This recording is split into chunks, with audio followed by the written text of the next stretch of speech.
lovely morning. It's sunny. It's not as cold as it usually is. So we're grateful for small mercies. I'm KD, Amini of KD Chronicles, and I'd like to welcome you to the second installment of the PET Framework webinar. This one is the emotion pillar.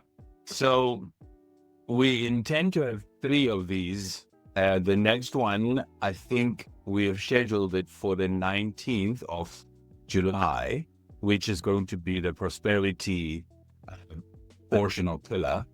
And we'll chat about that towards the end. And for a little bit of hygiene, we will try and have 3 breaks. The first break should be in about an hour. It should be a short one, just a leg stretch, 5 to 10 minutes, depending on what people would like to have. Then we'll have a lunch break and then another small leg stretch, just to make sure that we are all in good nick. Our agenda is fairly simplistic, and this is it. I'd like to welcome you all, and we'll introduce ourselves in the topic. We'll have a little review, speak to multipliers, take that break as mentioned, then go deep into emotion, which is what we are here about.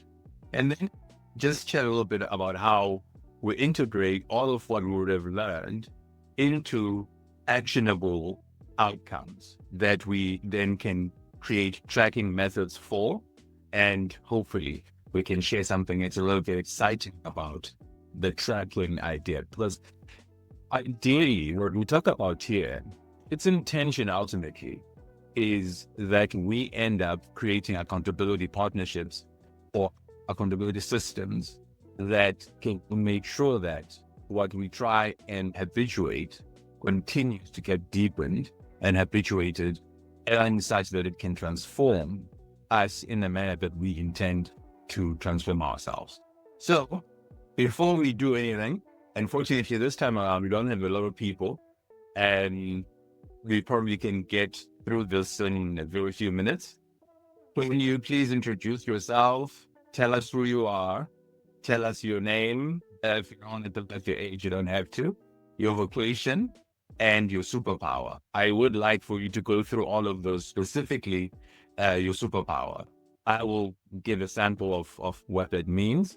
And then you can give a sense, just make sure that you're listening, of what stood out for you in the previous colleague's introduction and share. So I am Kulelani Dlamini, as mentioned before. I am 52 years old and I am functionally unemployed. So that's my vocation.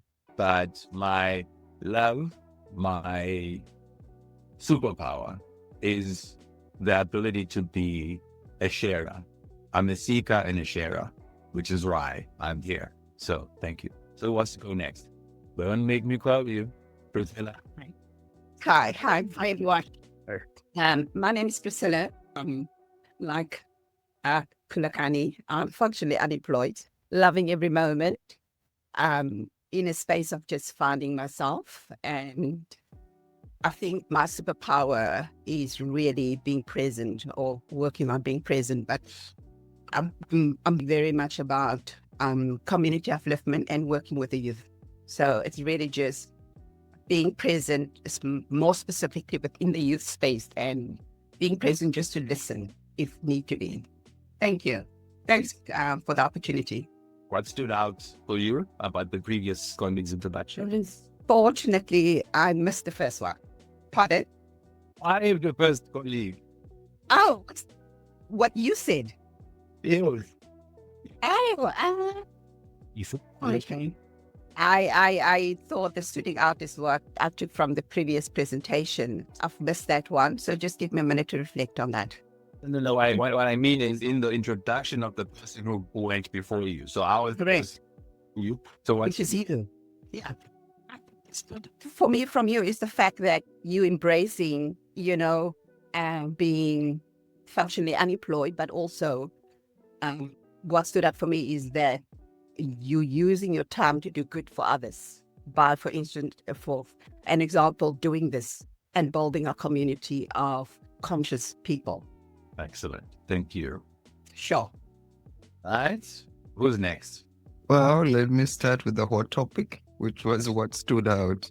I loved the fact that I'm Romano, the founder of GB Travel. So it's a tourism operator. At the same time, I'm an operations coordinator for GB Branding. I'm here in Cape Town. The hot topic about our previous counterpart, the youth arena, I happen to be in that zone as well. So that speaks a lot to me and people of my like nature.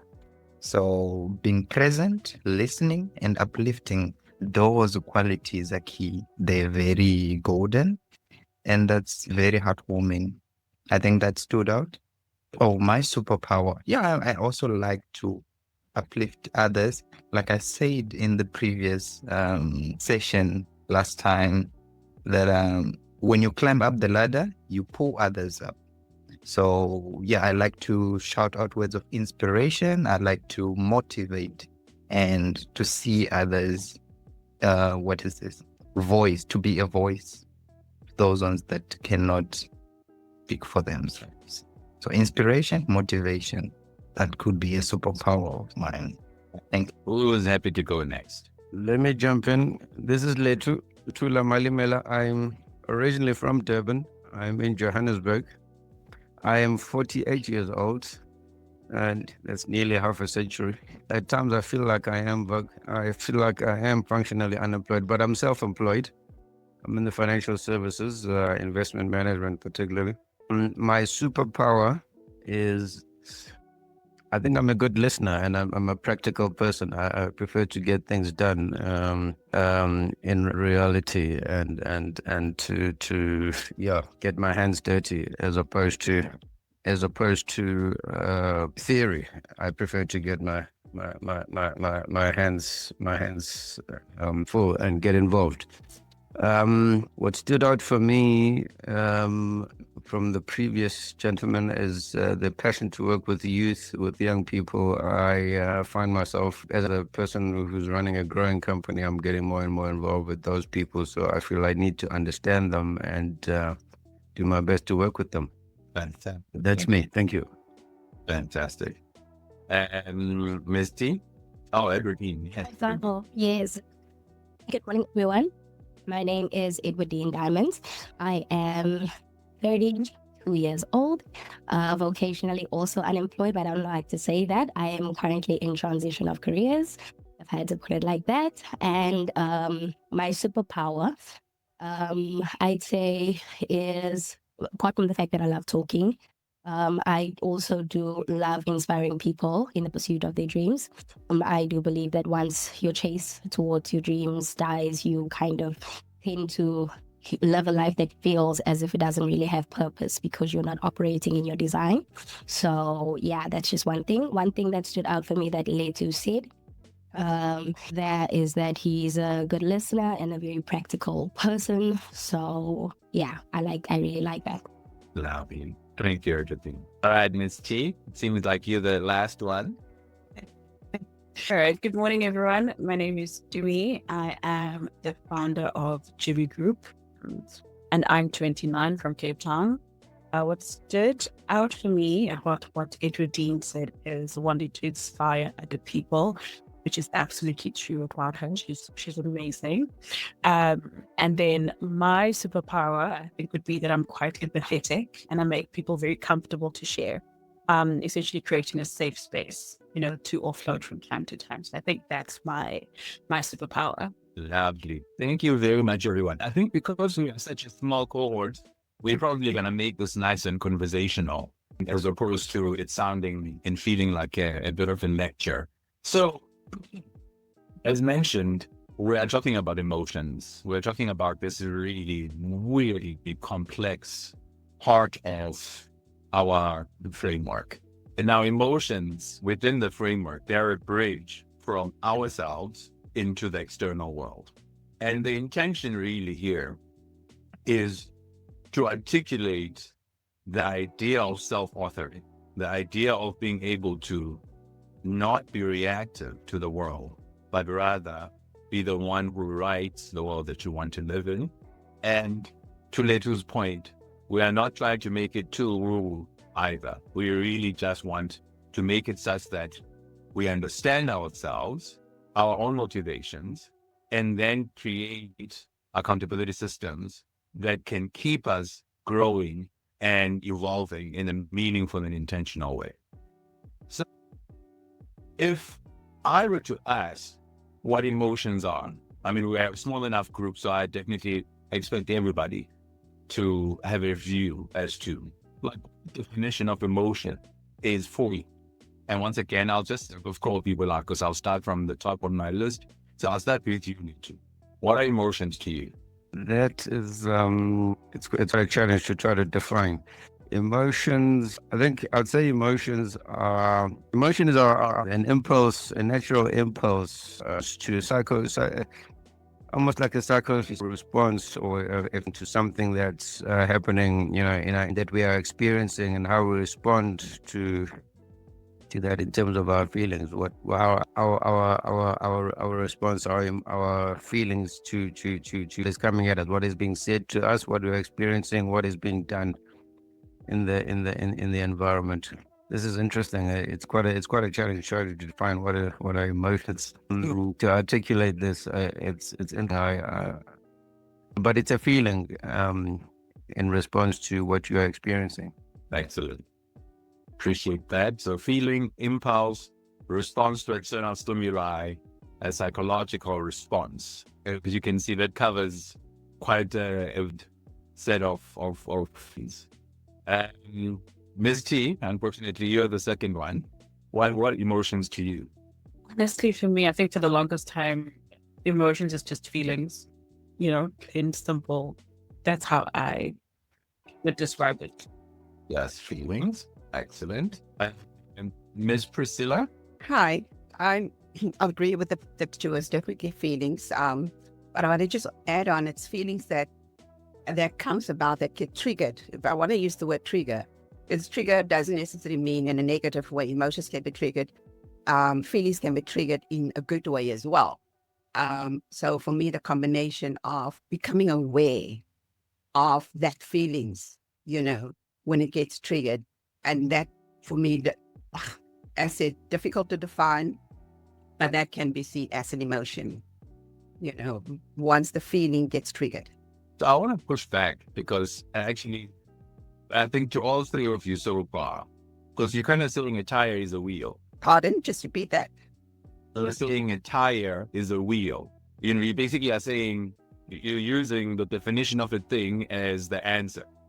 So you're saying the tire, like tire in your car, is a wheel that you use where I'm going. Because you say feelings are emotions, you're not telling me anything about really what they are. And point I'm trying to make is I'm not trying to pick on you guys. I'm just saying what is emergent is the fact that it's really difficult to define, right? And I think this is one of the reasons why these types of engagements are quite helpful, because they allow you to step back and actually understand what they actually are. But I'm not going to interject anymore. I apologize, Ms. Pri. Mr. Romano, what feelings? What are emotions? Sorry. Oh, yes, there is nothing to subtract from what everyone said, because, like you say, it's the defining, and I think I would use the same approach. It's a psychological state, so it can be broken down into three different subordinates: subjective experience, psychological response, behavioral expressions. This is where examples of happiness, sadness, fear, anger, anxiety all come into place, discussed. So it will be broken down into different. It's a tree, and then it comes down into different subsections and different streams. So yeah, it's a psychological state, breaking it down into different subordinates, and then small branches of this tree. Thank you. Now, that is a considered answer. Thank you very much, Romano. Agudine? I don't know, what do you say after everyone's basically said what you wanted to say? I agree with all of the above. I think that emotions are an expression of your feelings. So it's almost like a grouping of feelings, behavioral expressions.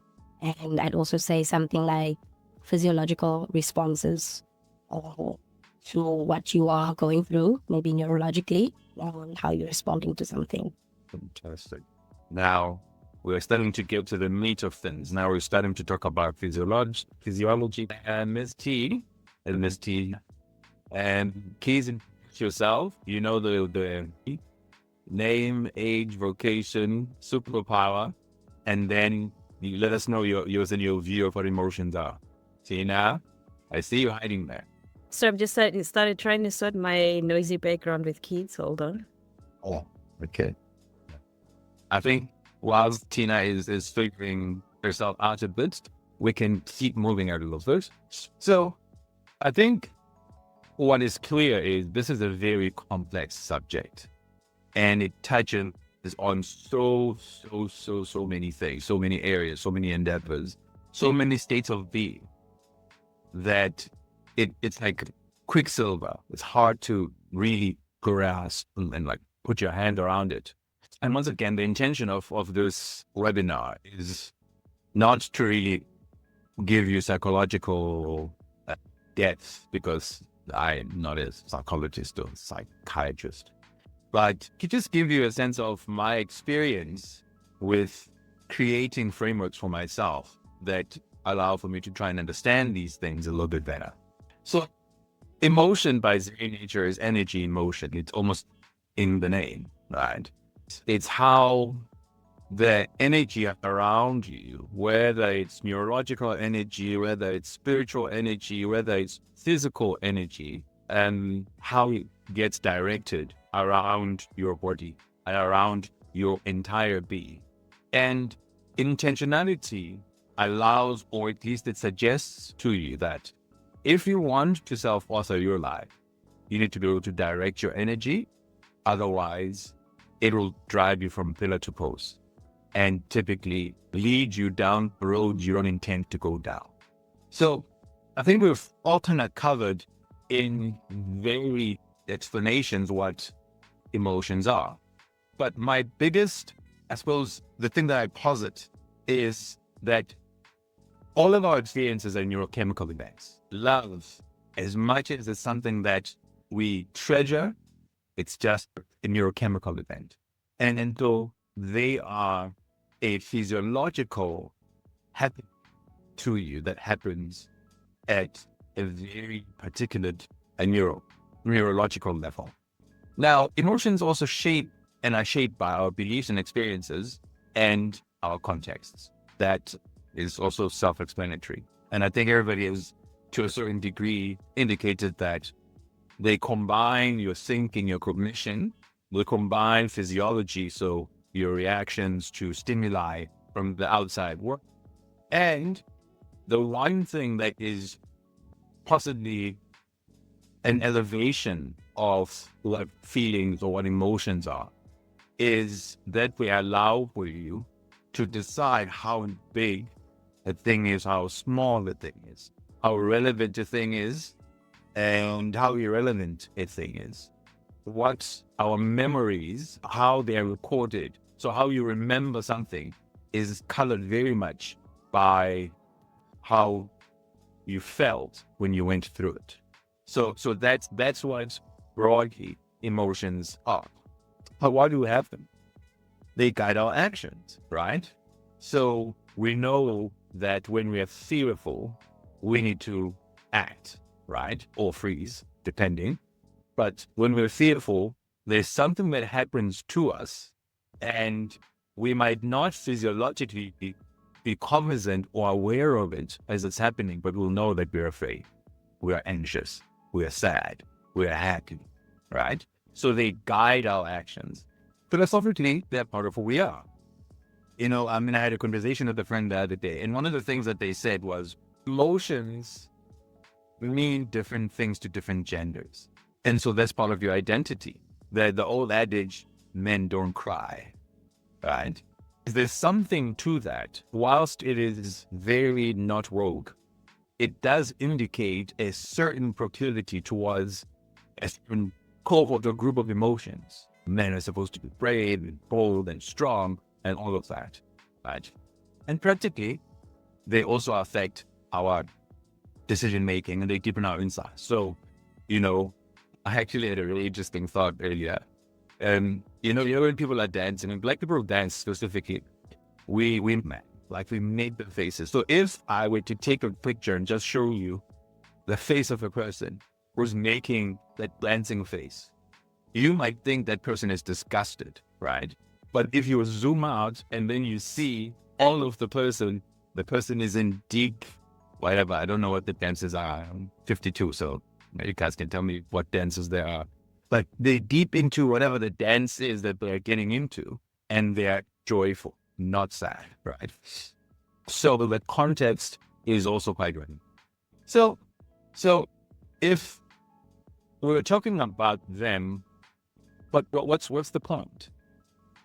Is there a reason why we are relevant and important? We are, because we need to learn not to suppress it, not when something adverse and saddening and painful comes, we run away from it, but to actually understand ourselves and interpret that thing appropriately so that our responses are appropriately sized. We need to learn to read them, not react to them. And we also need to learn how to manage our limited emotional energy. Like everything, human beings, we are like batteries, man. Our batteries run out. Our emotional batteries run out. Our physiological batteries run out. Our spiritual batteries run out.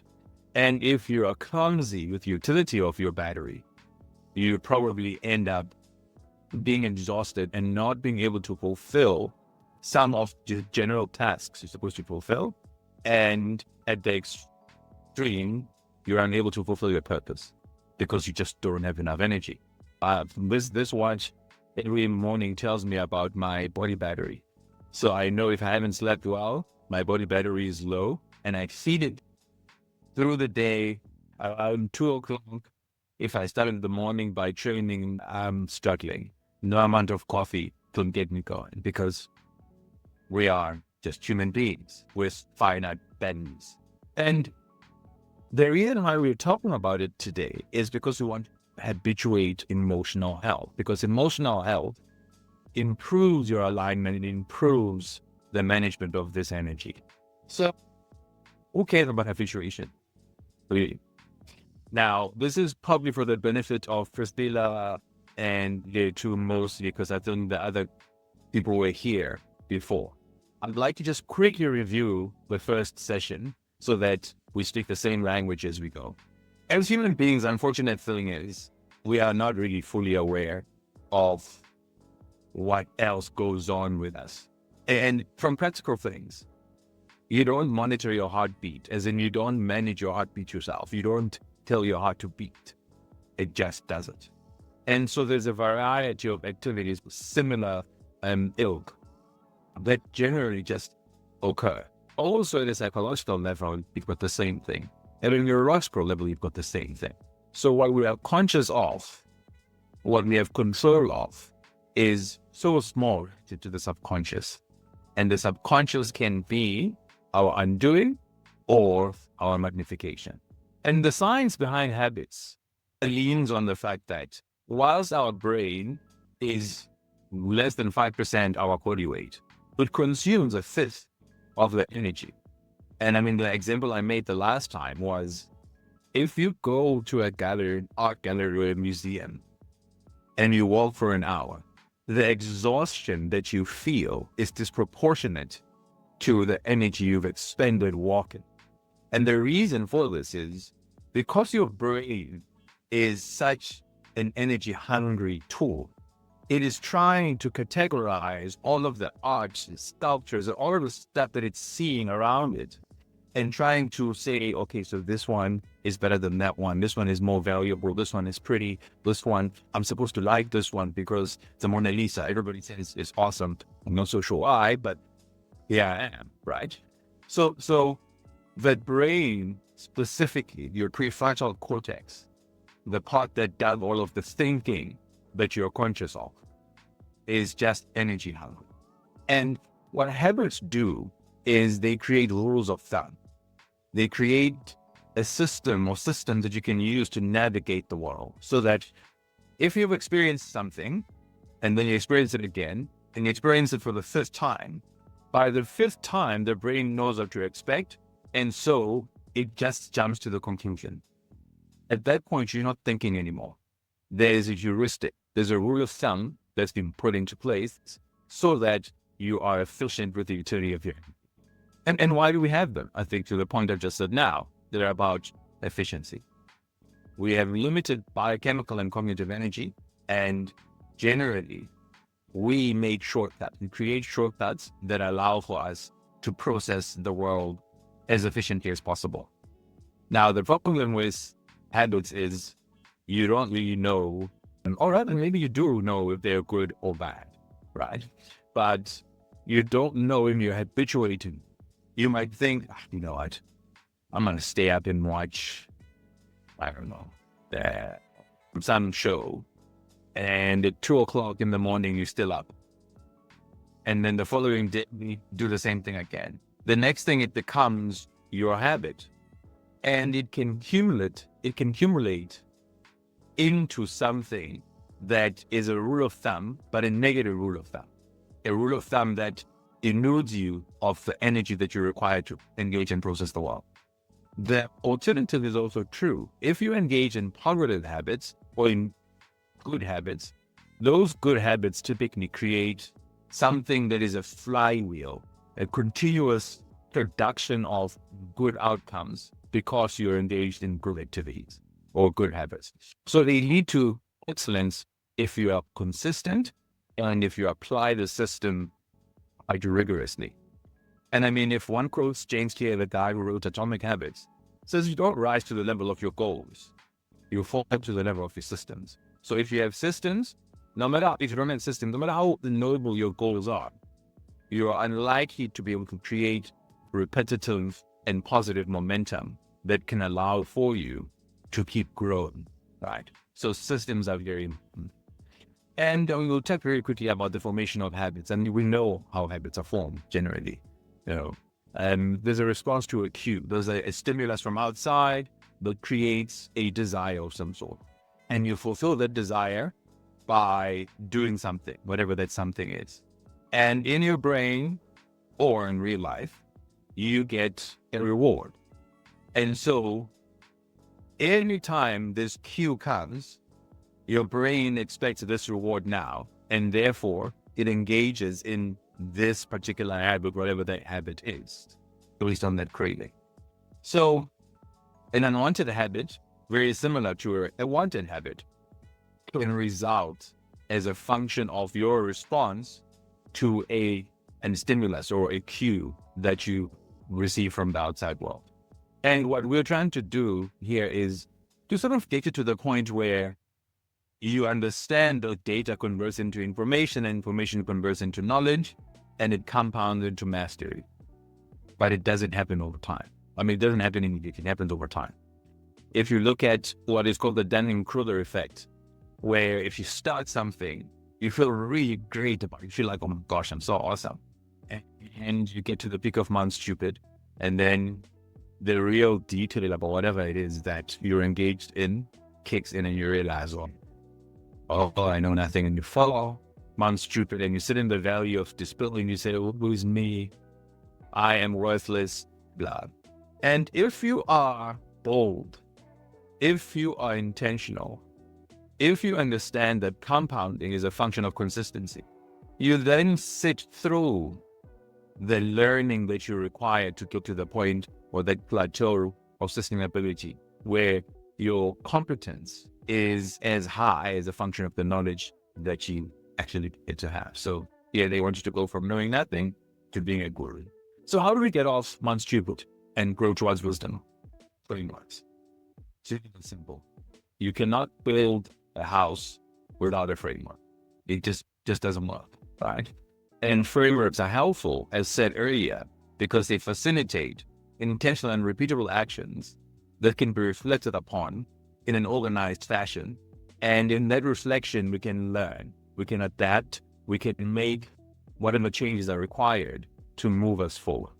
So through my years of trying to understand myself and being, I suppose, a reformed engineer who always wants to measure stuff, I tried to build something for myself that can allow for me to habituate positive things, not always successful, and become an accountability framework that I can look at and assess objectively. And the way that it's built up, it's based on presence, emotion, and prosperity. Presence is, I suppose, let's just run through it quickly. Presence for me is about spirituality, is about where you come from inside yourself, and the bridge into the outside world is your mindfulness, is how you engage the world. And it's how, I think, to Aberdeen's point, and I think Priscilla as well, the ability to listen, and do me actually, the ability to engage the world in a positive way, right? So that's the mindfulness, and we'll go through some of the tools that are usable in mindfulness. Then the manifestation of the spiritual mindfulness is how you physically show up in the world. And now in the previous webinar, we actually spoke in greater detail around how people who take care of themselves and their health appear in the world. And unfortunately, the world is not fair. The world doesn't know if you've got a good personality or not. It looks at you physically. So you can curate how you show up in the world. And if there's an alignment between your spirituality, your mindfulness, and your health, you typically will show up a certain way. Same thing with emotion. So emotion is the bridge to prosperity because it's in the middle, just like on the vertical part, mindfulness is a bridge from spirituality to how you show up in the world. And emotion works very similarly. Fulfillment is the perfect state form from inside yourself, who you are from inside yourself. And intimate love and family love is a manifestation of that in the world. Then usually there's one bridge, intimate love, that gets you from yourself into the outside world, and then can attract, a one-to-many relationship that results in community or family love. Prosperity works very similarly. Prosperity is based on knowledge. It's based on competency, right? And competency is something you just can hardwire into yourself. You can literally teach yourself or go to school to learn. You convert that into a vocation. So that's the bridge. And that's a bridge to that's what's financial wealth. And your vocation is your job, your career, your company, etc. And then wealth, I think that's self-explanatory. It's money, but also it is the value of all of these other facets that enrich you and make you a wealthy person, not just a financially wealthy person, but a person who is wealthy of heart, who's wealthy of spirit, and wealthy of health, knowledge, wisdom, etc. Okay, so I think as I mentioned before, one of the things that became very, very clear in the previous conversation, and it really was a throwaway comment on my part, I was just kind of talking to the guys who were there at the time and saying, one of the things that are problematic in life are multipliers. Now, there's a variety of multipliers that we'll go into, but I want to pause for a second and see if there's anyone who might have a comment or a question at this point. So now, are you ready to introduce yourself at least while I catch my breath? Yes, sure. Hi, everyone. Good morning. I'm Tina. I am a system support operations manager for a software company. And my superpower, I suppose, would be turning chaos into calm. Thank you. I like that. Chaos into calm. I'll write that down. All right. Thank you very much, Tina. All right. So multipliers are wild, guys. Multipliers are absolutely wild. There's a really lovely quote, and I didn't bother to actually go and find. It's not George Bernard Shaw. I think it might be George Bernard Shaw who wrote this. Was that the mind in its own place, it can make hell of heaven and heaven of hell. And I think the heart, the center of emotion, is the end as well. It can take what is a difficult situation and make it a bearable or even pleasant situation. And it can also take what is a pleasant, luxurious plush situation and convert it into a hellish environment. And I mean, to this point, I think it's Jamie Carr who said something that really, I can't forget it. He said, people that are born wealthy are just like the rest of us. They get dissatisfied with their lot in life because there's something that they want that they cannot have. They might want to have what they perceive as a normal life. They might romanticize poverty because it looks interesting and cool from afar. And so they can take what into perfect lives in our eyes and have it feel like it's hell. So if your journey is towards a destination, an event, I will do this once I have that, you're probably not going to end up happy once you get to that place. The important part is who you become as you traverse towards whatever destination you're trying to get to. That's the value of the human being that you become. It's not the thing itself. It's who you become as you grow on this journey. And if you go into intentionally, you can become who you choose to be. So if we just go through the multipliers, and I'm quite sorry that this is as wordy as it is. I don't prefer things that are wordy. I always like to make it nice and simple and straightforward. So the first one is zero multipliers. And the zero multipliers are problematic, right? I mean, the example that I made in the previous conversation was, if you are a gym bunny, you hydrate, you sleep well, you eat well, but you smoke 2 packs a day, that just zeroes out whatever progress you're trying to make. And actually, to be frank and honest, it might well be that what you do to yourself in negative multipliers, because you might create long-term negatives for your health, where you reverse your progress, where you actually create emphysema for yourself, which then means you can't even now be a gym bunny anymore because you can gym very well. And then it creates a negative feedback loop. And so here, progress is reversed. And those things like self-sabotage and toxic relationships are part of a manifestation of this. Now, if you are not in the zero or negative multiplier zone, you probably are in the fractional multiplier. So you're slowing down your progress, but you're moving forward. You're doing that thing that most of us do when we're stuck in traffic, but we know the area. It's still going to take you 45 minutes to get from where you are to where you're going, because usually the fastest path is the path you're on when it comes to things like traffic and moving around networks. But because you want to feel that sense of I'm moving all the time, you then drive around, you go through the neighborhood, you like dodge people's dogs, etc. So you can feel like you're active. But really, they're just slow progress.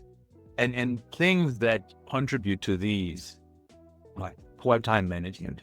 So you've got all the talents, but you're always late. Or you've got all the talents, but you spend 20% of your time on your talents and 80% on your distraction. Or you lack clarity. You're not really sure what it is that you're chasing, right? So you'll see somebody else chasing something, it looks like something that's cool. I can chase that, I want to do that too. And it's never helpful. Neutral multipliers are okay. You're not doing anything bad, but you're not growing, you're not progressing. So you go to the gym and, you do this. Yes, it's great that you're at the gym and you may be doing something, but you're not doing anything that's improving your fitness. You're just kind of keeping it. You're maintaining your fitness. You're not actually getting better. And that's okay. But it's low impact. And there's no real deep learning there. You don't get to meet yourself. When you're doing hard things, you really get to meet yourself. Positive multipliers, they are the ones that are now below 2, but greater than 1. So now you're starting to see a little bit of steady growth. And when it happens to you, I'm sure to all of us, we've had an experience where you are learning something And you go from being completely dope, you know nothing, to knowing something and maybe doing the Dunning-Kruger effect and thinking, I know everything. But if you keep at it, your ability to learn, or the status you've learned, compounds, and you can feel your competency, your ability to do stuff improve, right? So things like daily journaling, consistent exercise, and weekly reflection, or just general consistent reflection, they give you a sense of what you are doing, and they give you a feedback loop that allows for you to make adjustments where necessary. Now, positive multipliers, on the other hand, that's where you rapidly are compounding. That's where you do things like understanding your internal wiring, because that's one of the best things I did for myself, and it was an accident. I partnered up with the person who happened to be a coach, a leadership coach, and he ran all of these tests on me as almost like a test for himself to see what my profiles were, etc. But I got to chat with him every Monday for over a year for free, which is very big.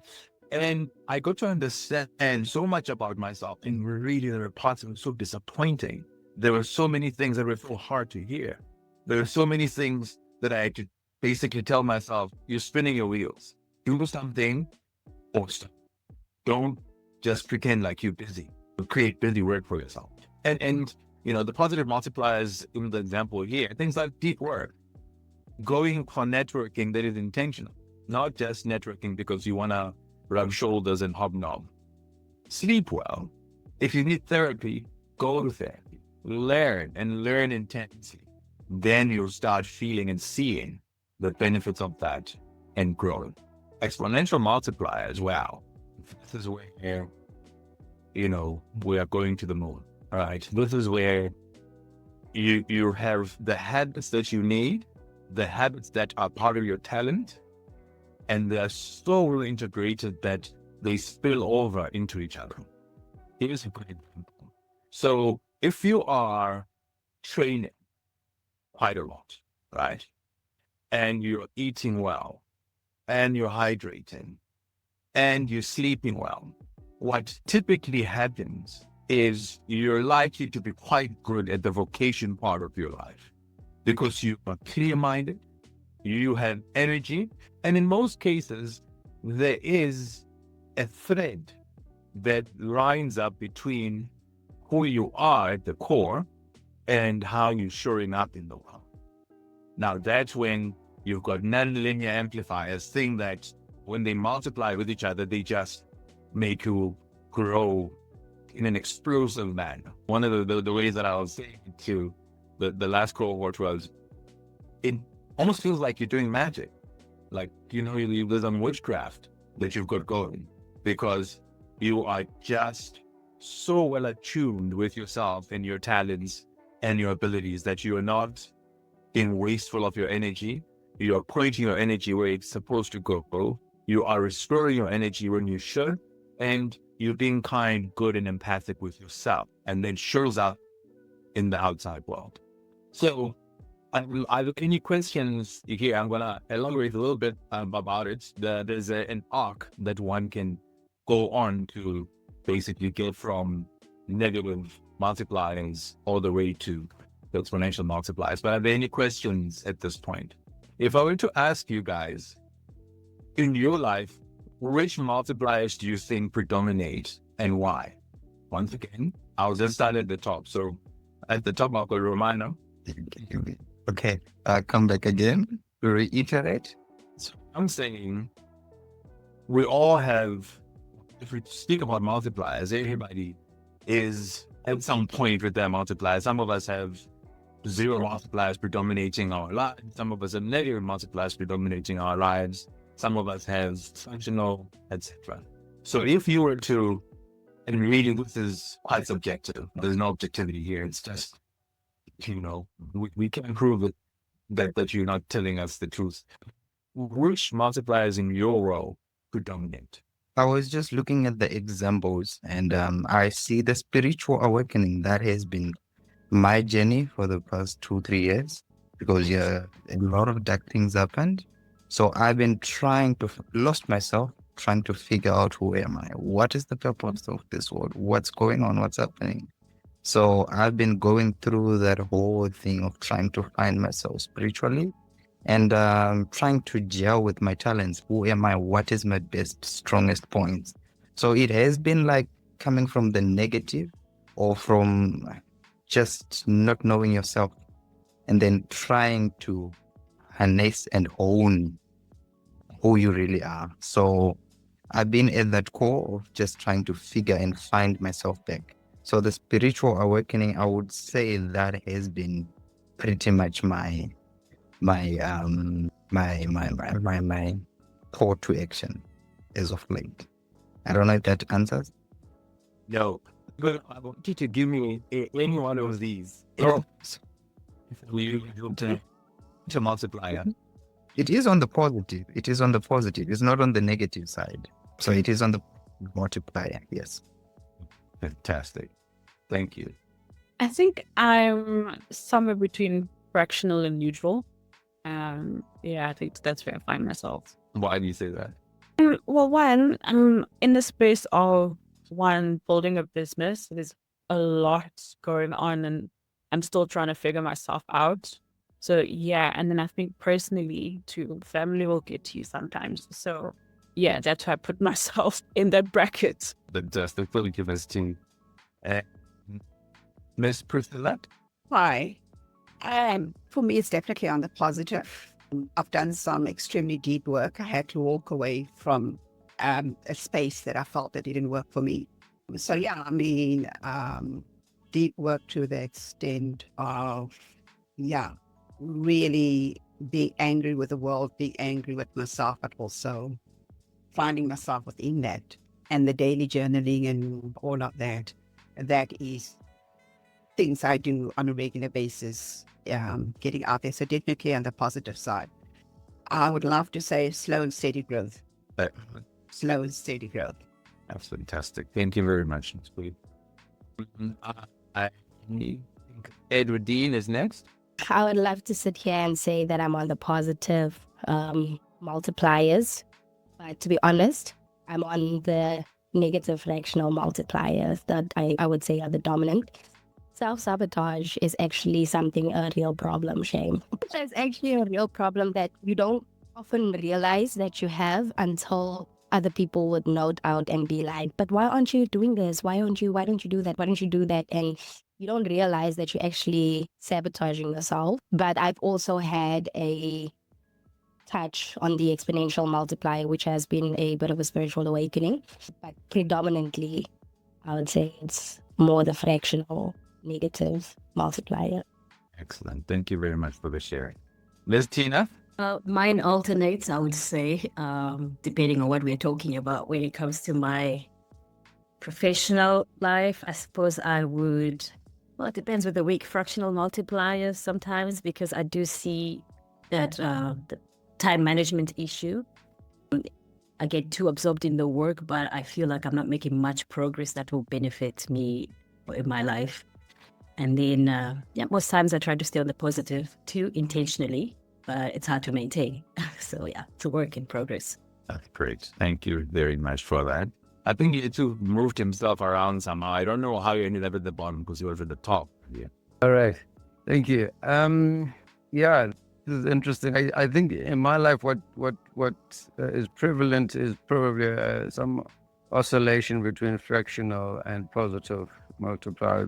There are parts of my life, if I reflect, which are probably progressing slower than what I would like.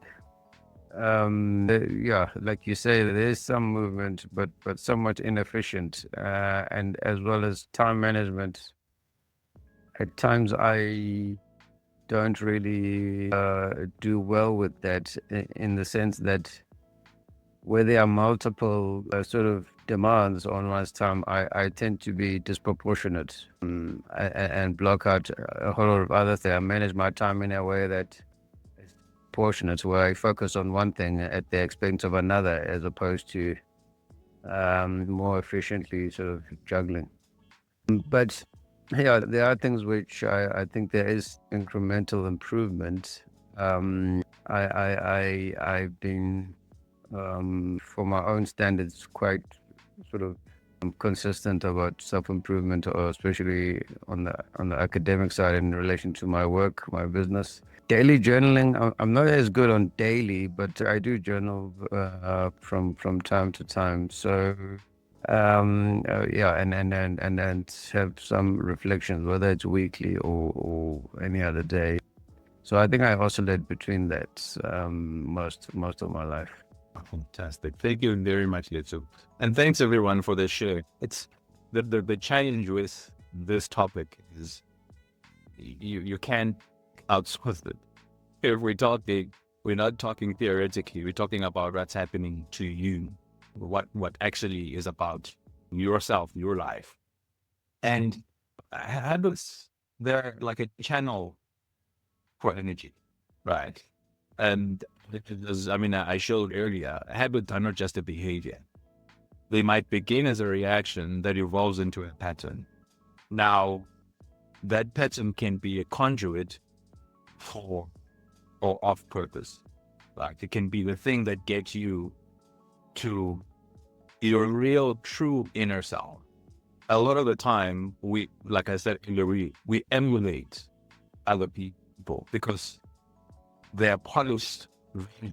They become 10-year overnight successes, there's a word. Their polished version, the way, the presence that they give, we sort of descend it or make it about 3 or 4 simple things so that we can say, yeah. And so he's so this and that because he's right.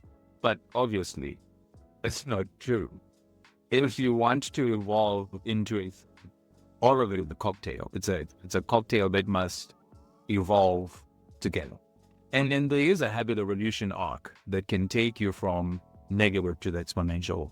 And I actually did write something about it. So I think maybe I will share it in the blog form. So I'll share it, but I'll just share a few small things that will give you an interesting sense of multipliers and generally what to look for, right?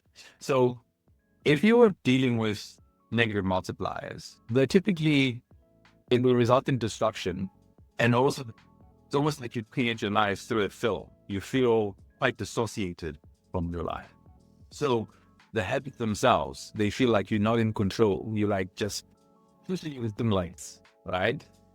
Drugs by the very nation, as we'll chat about later when we speak about the neurochemistry, they give you a sense of a loss of control. They are quite energy draining. And within the PEP framework, there's an absence of presence. There's a phrase in Zulu, like on us tunes, you don't have a shadow. There's no gravitas to you, right? And the emotional state, man, you're like Donald Trump. You react like a child to things. And your posterity obviously gets affected by that. And a lot of the problems that most of us suffer when we are in this state, one, because it's invisible to us most of the time, the negative impact, they can last for years, especially if we're ingrained are things that are defense mechanisms, that, they are part of our ego formation. If these things are attacked, we feel like we are being attacked, not the characteristics that sit aside from us. If somebody starts talking about, but I'm a pattern, or these the guys who smoke dick, and when I do cocaine, all of a sudden you get triggered. To use Priscilla's language, you get triggered because there's a feeling of guilt because you're doing cocaine and somebody's criticizing people that are doing drugs. And with stagnation there, your energy signature is just, your absence, vitality, everything is just, it's disconnected. So please notice when it comes to something like this is, check yourself, sabotage, like you were saying. Watch what happens to your energy levels. If you're always exhausted but you're not doing anything, watch that. If you emotionally just keep going in in circles. You're iterating all the time. Watch that. There's something that is representative of negative multipliers. If you deal with frictional multipliers, on the other hand, so it's partial engagement, as we say here. The habits themselves are okay, but your presence fluctuates. Your emotions are never really you leading. They are you receiving from the world and then reacting. Your prosperity, you struggle, but you're not doing poorly, but you're not doing well, right? And if you are intentional, you probably can deal with it in a couple of months, as opposed to the negative multiplier where dehabituating bad habits takes a very long time. And if you are engaged in these fractional multipliers and you're doing things like meditation or consistent prayer or consistent reflection and journaling, something happens. I don't claim to know what it is, but I do know that something positive happens. Your empathy towards yourself improves. Your clarity in terms of your own visions and direction that you want to take improves. You start having a slightly better relationship in general with the world around you as well as yourself. So in this world, you feel a bit of control, like, okay, right, I'm in charge a little bit of my life. But if there's something that's, kicked you off axis, you stop. Then you remember to start again, and then you stop. So there's always this weird cognitive dissonance. I know better. I know I shouldn't be eating this at this hour. I shouldn't be eating pizza at 2 a.m.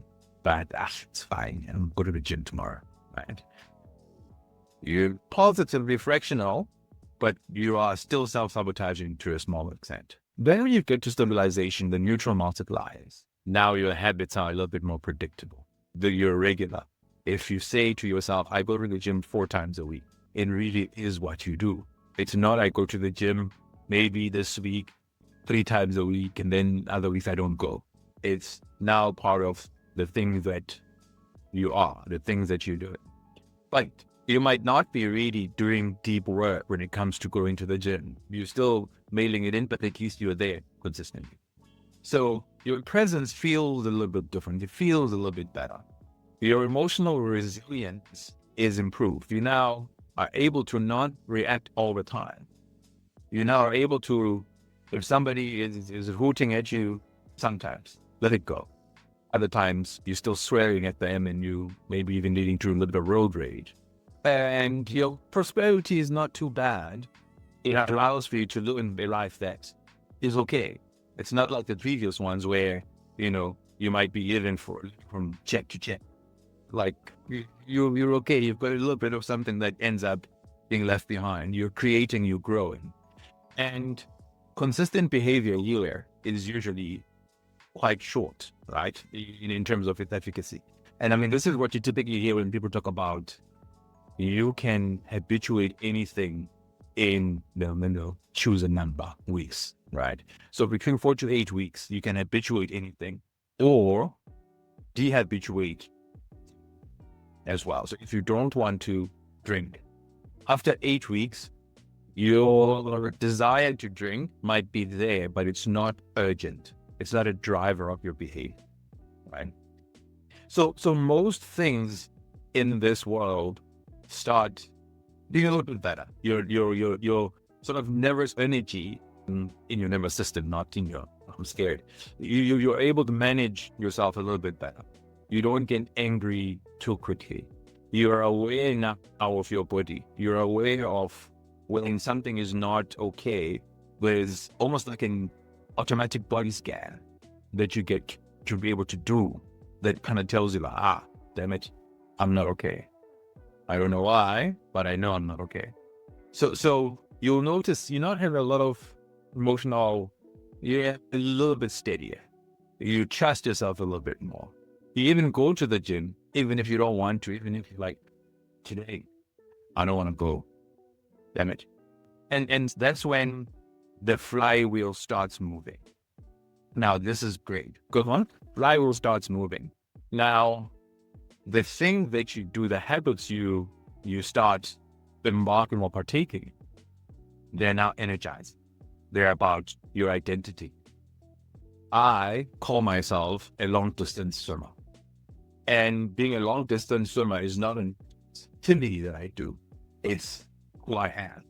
It's if I need to go and train, I'm training with the mindset that I need to improve my whatever in long distance swimming.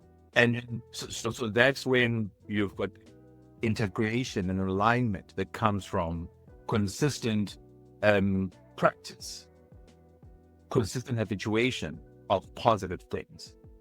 And all of a sudden, you also have that gravitas, that quiet. Emotionally, you're no longer vacillating, you're no longer all over the place. And it shows up in your prosperity as well. It shows up in how your relationships evolve. It shows up in your vocation. It shows up in how you relate to people and how they trust you. Because there's your presence that is showing integration. It's showing your being together as yourself. And once again, here, it's about consistent behavior. So it can take anything up to 4 months to start feeling that if you are really engaged in, and you come across well, right? You almost feel like your intuition is increasing. You almost feel like you're getting luckier. You can call it that. But it's because there's a sense of alignment. They always say luck is preparation meeting opportunity or chance, right? So all of a sudden you're mostly ready, you're mostly energized enough to be able to take opportunities when they come. You also need to take things in from the outside world and take them in for what they are, right? Somebody gives you feedback, it's a question. It's something that is intended to get you to grow. If you are in the negative multiplier space and somebody gives you negative feedback that you perceive as criticism, your response is not, this person is helping you grow. Your response is, and insert your own personal Portuguese or French here. But the intention is always negative when you're in the negative multiplier space, right? Whereas if you're in the positive space, your feedback loops add to you. And generally, you're not moody, man. You're quieting yourself. It's clear that you're quieting yourself. Then when you get to exponential multiplier, this is almost like what's a nice phrase for it? Almost like your soul signature. Like you now it's clear that it's clear that you're coming from deep inside yourself all the time. And you almost feel like you've got more time than everybody else. You multiply your time, your impact, your ability to hear others and heal yourself. The ability when things come from the outside world, because the outside world, unfortunately, as benevolent as the universe might be, bad stuff happens. And when bad stuff happens, if you're in this space, you're self-annihilate, you heal relatively quickly. And your presence is felt, it's deep. And you feel how those people that you meet, you don't know the person from a bar of soap, but you can feel that there's something without them saying anything. And usually it's people that have tapped into this alignment where the exponential multipliers are kicking in and they're just integrated emotionally. Their prosperity is through the roof. And the types of people when they pass away, people that don't know them mourn. I remember a person I felt like that about was Chadwick Boseman. I didn't know the guy from a bar of soap when I read about him, but I remember when he passed away, I teared up.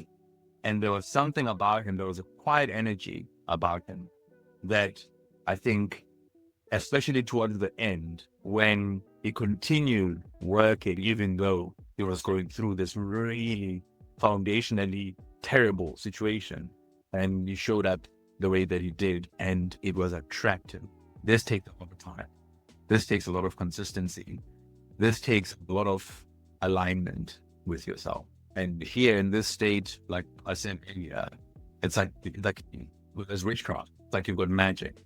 You can move other people. Your actions, are what people desire.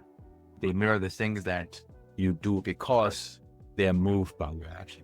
And without, once again, being true, you also feel like you're in your purpose. You feel like you're being used by something greater than yourself. So this idea of being able to move from negative or zero multipliers to exponentiality is really at the core of the PEP frame. The idea behind it is take care enough of the things that are important to you, habituate them and be consistent, and whilst giving yourself grace, and watch yourself evolve from wherever you are towards exponentiality. If you never get to reach it, but at least you are on that journey. If you take Jamie Carr's perspective, you are on that journey, and you are who you become is the function of that journey. I mean, there's another quote that, and like I'm sure Domi is tired of it now, but I always like to say, what you find changes who you become. And I can guarantee that this, for me, this work that I've been doing with regards to this has changed who I've become and who I want to be in the future. Are there any comments, questions? I see we've got Miss Tessie. Hi. Are you there, Miss Tessie? Miss Tessie's a little shy. All right. The intention, as I said, I think if we're doing an hour or take a leg stretch, is 5 minutes enough, or should we make it 10 minutes? Not all at once now. 5 is good for me. All right, Ms. T, I'm going to hand over to you. I recently conducted an inaugural webinar. Just to, whilst everybody is One of the key concepts that found resonance was just with the disciplines. and I'm sure Ms. T is going to share the links all in documents to the documents and the podcast in due course. I didn't actually have anything prepared in the deck, in the presentation on multipliers, but I realized it was quite important for some people. And therefore, I decided to make this very brief, hopefully, recording that tries to illustrate and explain the multipliers in general, and then specifically the frameworks that one can use to try and mitigate adverse impacts of multipliers that are, adverse, and effectively enhance those that are positive. We've heard people like James Clear, the late and great Charlie Munger, Ray Dalio, Peter Drucker, and B.J. Fogg allude to the idea of removing negative habits before you can stack on good ones. Now, at some point, we'll speak to habit stacking, but for now, we're just chatting about multipliers, okay? So I'm hoping that you're not going to get scared when we start talking a bit about math. But, if you think of self-development is a function of managing yourself. People speak to self-discipline. They'll speak about having a very organized way of managing your life so that you can create improvements in it. And generally, overall progress is a function of multiplying the habits that you have with each other. So a very lovely image is, if you are thinking about being healthy, you probably need to focus on 4 things. You need to focus on gym, hydration, good nutrition, and sleep.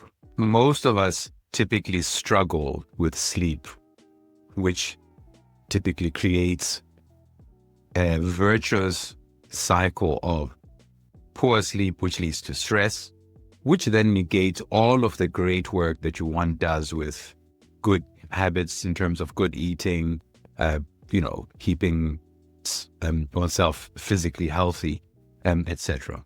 So if you think of the overall progress being that formula of, habit 1 times habit 2 times habit 3 and so on and so forth, you get to realize that because habits are multiplicative, if you happen to multiply with a negative number in terms of the habit, if you have a negative habit, it then negates all of the positive impacts of the other habits. If you have a habit that is a zero multiplier, it can completely just nullify all of the work that you're doing with the other habits. So if one habit is times 0, your output is 0. If all the habits, or if at least one habit is 0.5, you move very slowly. Yes, you make progress, but you move fairly slowly. If some are, maybe 1.5 and others are 0.7, now you're in a tug of war, because there are the 0.7s are going to make you move slowly, whereas the 1.5s are going to make you move fast. So you now are torn between moving fast and moving slow. But if you are sitting at times 2 and over, you start this flywheel to your growth. So what becomes clear fairly quickly is you really want to avoid those that either are negative multipliers or zero multipliers, or those that create in you a tug of war, so that you can get to the flywheel of your growth, which just keeps happening by itself and making your life feel like magic. So this is a powerful. Oops. All right, we are back. Is everybody back? Just give me a thumbs up. Yeah, everything 0. Just all right, awesome. All right, guys, thank you very much. Hopefully, you got refreshments and took a little bit of body breaks. So, and now to the topic at hand. I think in this point we've all established how difficult it is to get our hands around this beast called emotion. So I will beg your indulgence and go from most woo-woo to less woo-woo to technical. So when you hear about emotion generally, the idea is, the intention rather, is you really want to live the life of fulfillment, where you're self-determining and you're self-authoring, right? And you need to have the resilience, the pillars that allow for you to weather the storms as the universe buffets you around and knocks you from pillar to post. So you want to create an environment of anti-fragility, so that you can overcome, you can withstand and overcome adversity. You also want to create and form healthy relationships, both personal and professional. And then finally, you want to make sure that your values, there's an alignment. There's the habits that you engage in are aligned with your values, your intentions for yourself. So, we've kind of gone through the exercise of defining emotion, but let's name a few. It's not gonna kill you guys. Really, there's so many that are just obvious. Come on, everybody, unmute yourself. Just shout things out. You don't have to. Just unmute yourself and just talk. Emotions can be sadness or happiness. Yes. Fear, doubt, Yes. More. Joy, love, anxiety, Yes. content, joy. Yes. I'm sure there are more, guys. Envy could be another. There you go. Yeah. Loss. So appreciation. Yes. Absolutely. Yes.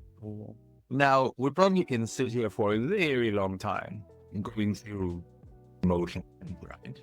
And I think one of the big challenge human through her is we tend to create polarities that don't really exist.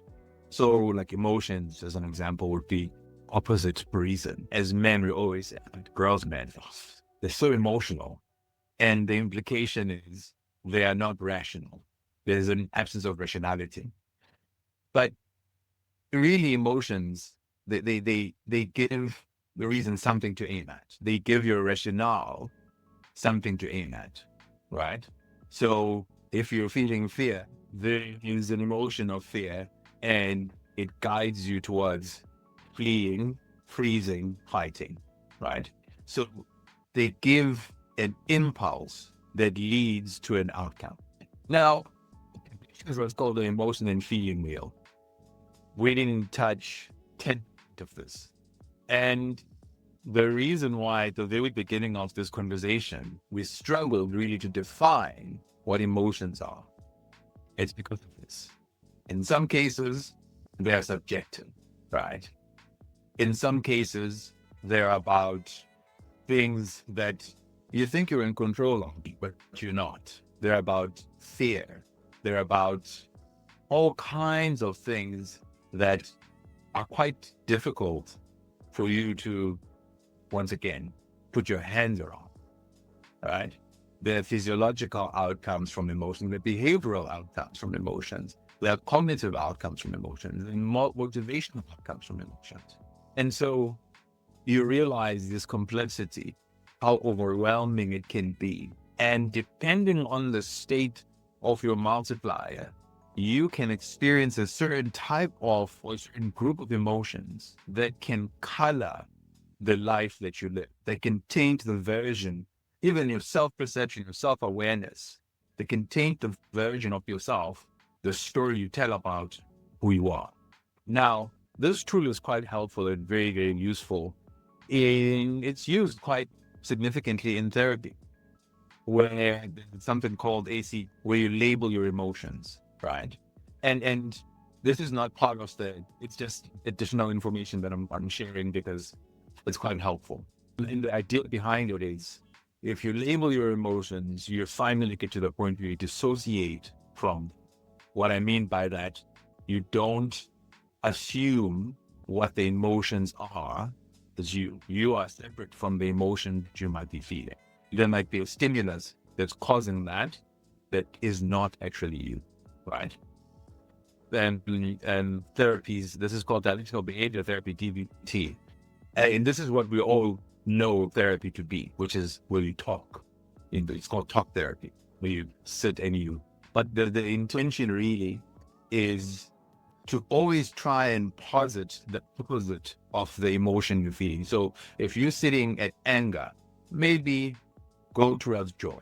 If you're feeling a bit of fear, maybe go towards, surprise, right? It's a very helpful tool. Once again, it's not part of the topic here, but I think for your own edification, and once you get the deck, you can maybe do further work to understand how you can incorporate it into your own life. There's the Enneagram that talks about behavioral motivations, the fact that your inner wiring will dictate how you'll behave towards things. So I'll give you my, I'm a 7, and it's got numbers 1 to 9. So I'm a 7, and as a 7, I'm an enthusiastic visionary. And enthusiastic visionaries are great, but they're problematic because they're dopamine fiends. So they love starting stuff. They love doing new things. The shiny object syndrome is overwhelming for them. They love optionality. The idea that I want to do as many things as possible so that I can always keep my options widened. And it's not a negative thing. If you understand your Enneagram number, you can intervene. You can notice the patterns, and then you can act differently. So now, one of the things that as an example, the reason why we're doing this, we're here, is when I realized that I really wanted to do this sharing, and I'd been vacillating for a while. I was fortunate to bump into Dumi and her company.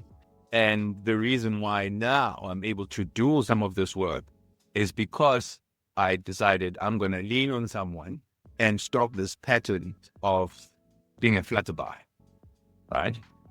So it's one of those great things, once again, that one can use to understand their own internal wiring. Then the final one is the projection. Like, a lot of the time we project ourselves onto other people. So if we're feeling negative, if somebody does, as neutral as it might be, we interpret it negatively. So API just says, in general, don't assume people are out to get you. Assume positive intent.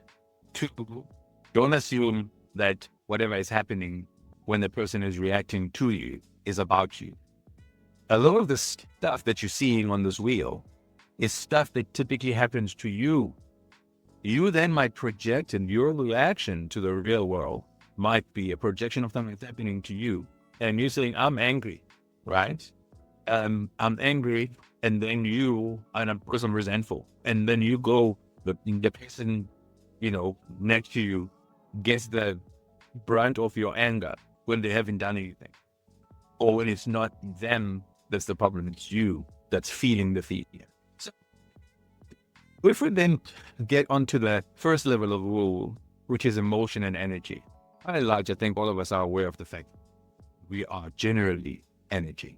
We do get caught up in all the stuff that we do, and we forget that the habits that we partake in are channeling, conjuring, and conducting of that energy. Blockages are conducted in a certain way that doesn't allow for energy to flow. Whereas alignment, which is the tool part, alignment allows for you to have the energy continuously flow. Notwithstanding the external environment you might be in, if you're aligned, your energy is always flowing. And typically that alignment results in positives that manifest outcomes. So I'm sure most of us are familiar with the idea of chakras, right? And it's from an ancient view with wisdom traditions. Sorry, now I'm stumbling all over myself. And we speak to the idea of energy flowing through connection and integration. So if you are integrated, the flow of energy, your self to your action, from your inner self to your action, is aligned. And in Sanskrit, the word yoga, by its very name, it means a yoking. Like how you yoke oxen to a plow, right? So yoga basically says you yoke your soul to the universe. You yoke your soul to the greater everything else, right? And so there's an energy flow of everything else all the way into you. Now, I'm not promoting Hinduism or anything. I'm just saying these people have spent a lot of their time, and they've been around for thousands of years, trying to answer the question about who we are as human beings. And this is one of the more resonant answers that the world seems to be taking, the idea of 7 centers of energy, with the heart being the conductor of that energy. We also seem to have taken that and applied it to medicine. Now, I'm sure some of you might know what this is. Who wants to tell me what this is? Does anybody know? Don't Google. We're never minor. Don't Google. Does anybody know what this is? Not 100% sure. It looks like it's fine. Anybody else? Actually, that's a very good, I didn't think about that, but yeah, it's a very good observation. Anybody else? So this is called the caduceus. So usually if you notice medical organizations, this is their staff. This is their symbol that they use, right? And even that symbol from the medical domain is actually, you cannot unsee this. After you've seen this, every time you see the caduceus, you'll notice that it's got also 7 centers of energy.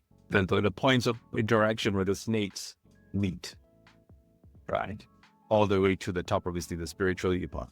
Now, it's not as notable as the image on the left. If you just read, its function in history was for escorting souls, let's see, of the dead, wisdom, fertility, commerce, luck, eloquence, cheating, and thieving. So, to that, look at what you will. But yeah, it's a very interesting idea. But the point of it is energy flows, right? And because as human beings we are stacked, we've got an actual stack For energy to flow well, everything within the stacks must be aligned. There shouldn't be blockages. And so we manifest in the world in a certain way if we're unblocked, or manifest a certain way if we're unblocked. And the consequences emotionally they vary according to whether they're blockages or not. This also applies, funny enough, in data transmission. I think maybe Tina would know about stuff like this, because the communications in general have got protocols. So back in the day, they used to have GSM, where really you're using 20, 60 kilobits of data in a second. Things are very slow. And they also were built or are premised on 7 levels. So is the human energy transmission, as we have seen recently just now.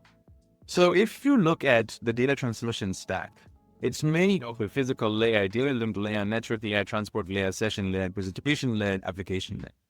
What this means in the real world is, for communications, the physical layer, it's the physical layer of the cables, right? It's the stuff that physically connects to each other.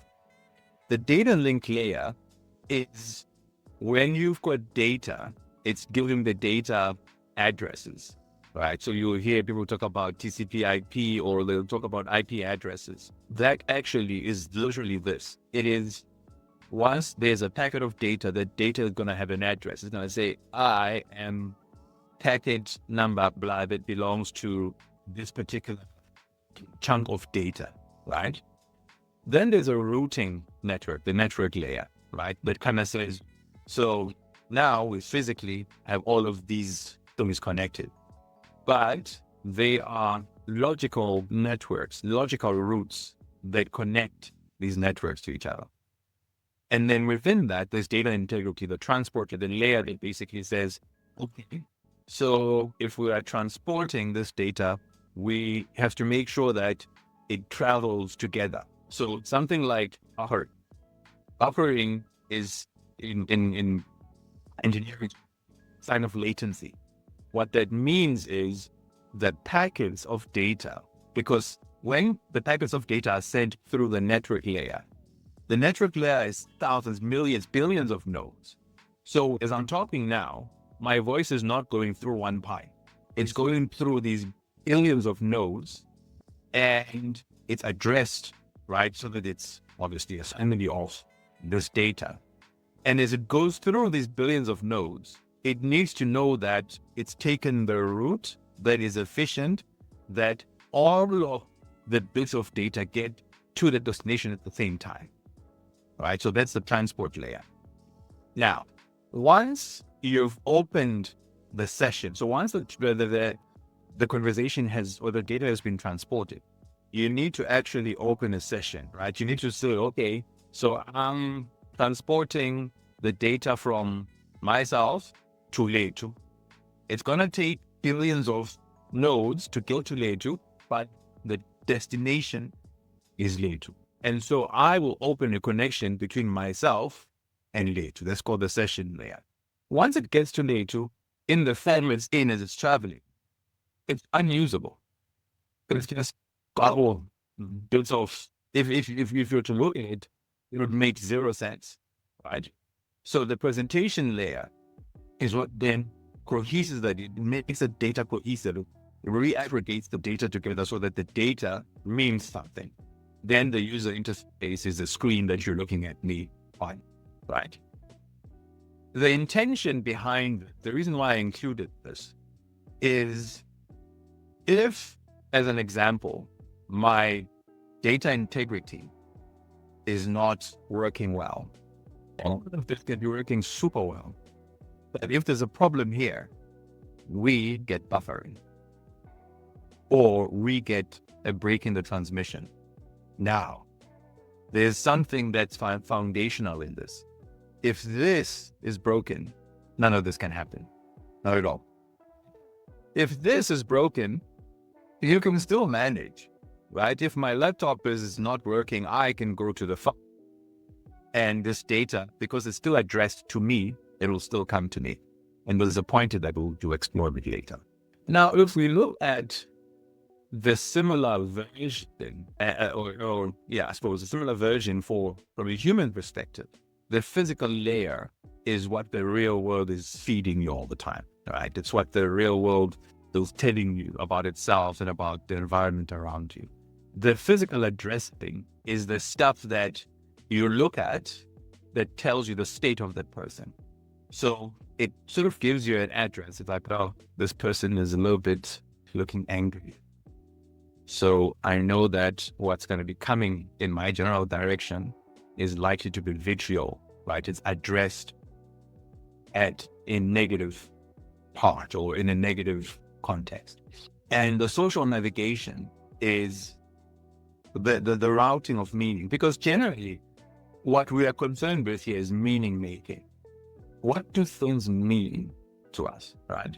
So, if you once again can see that it's a nice environment, we're drinking, we're having a good time, a gentle ruling is not going to result in somebody getting slapped.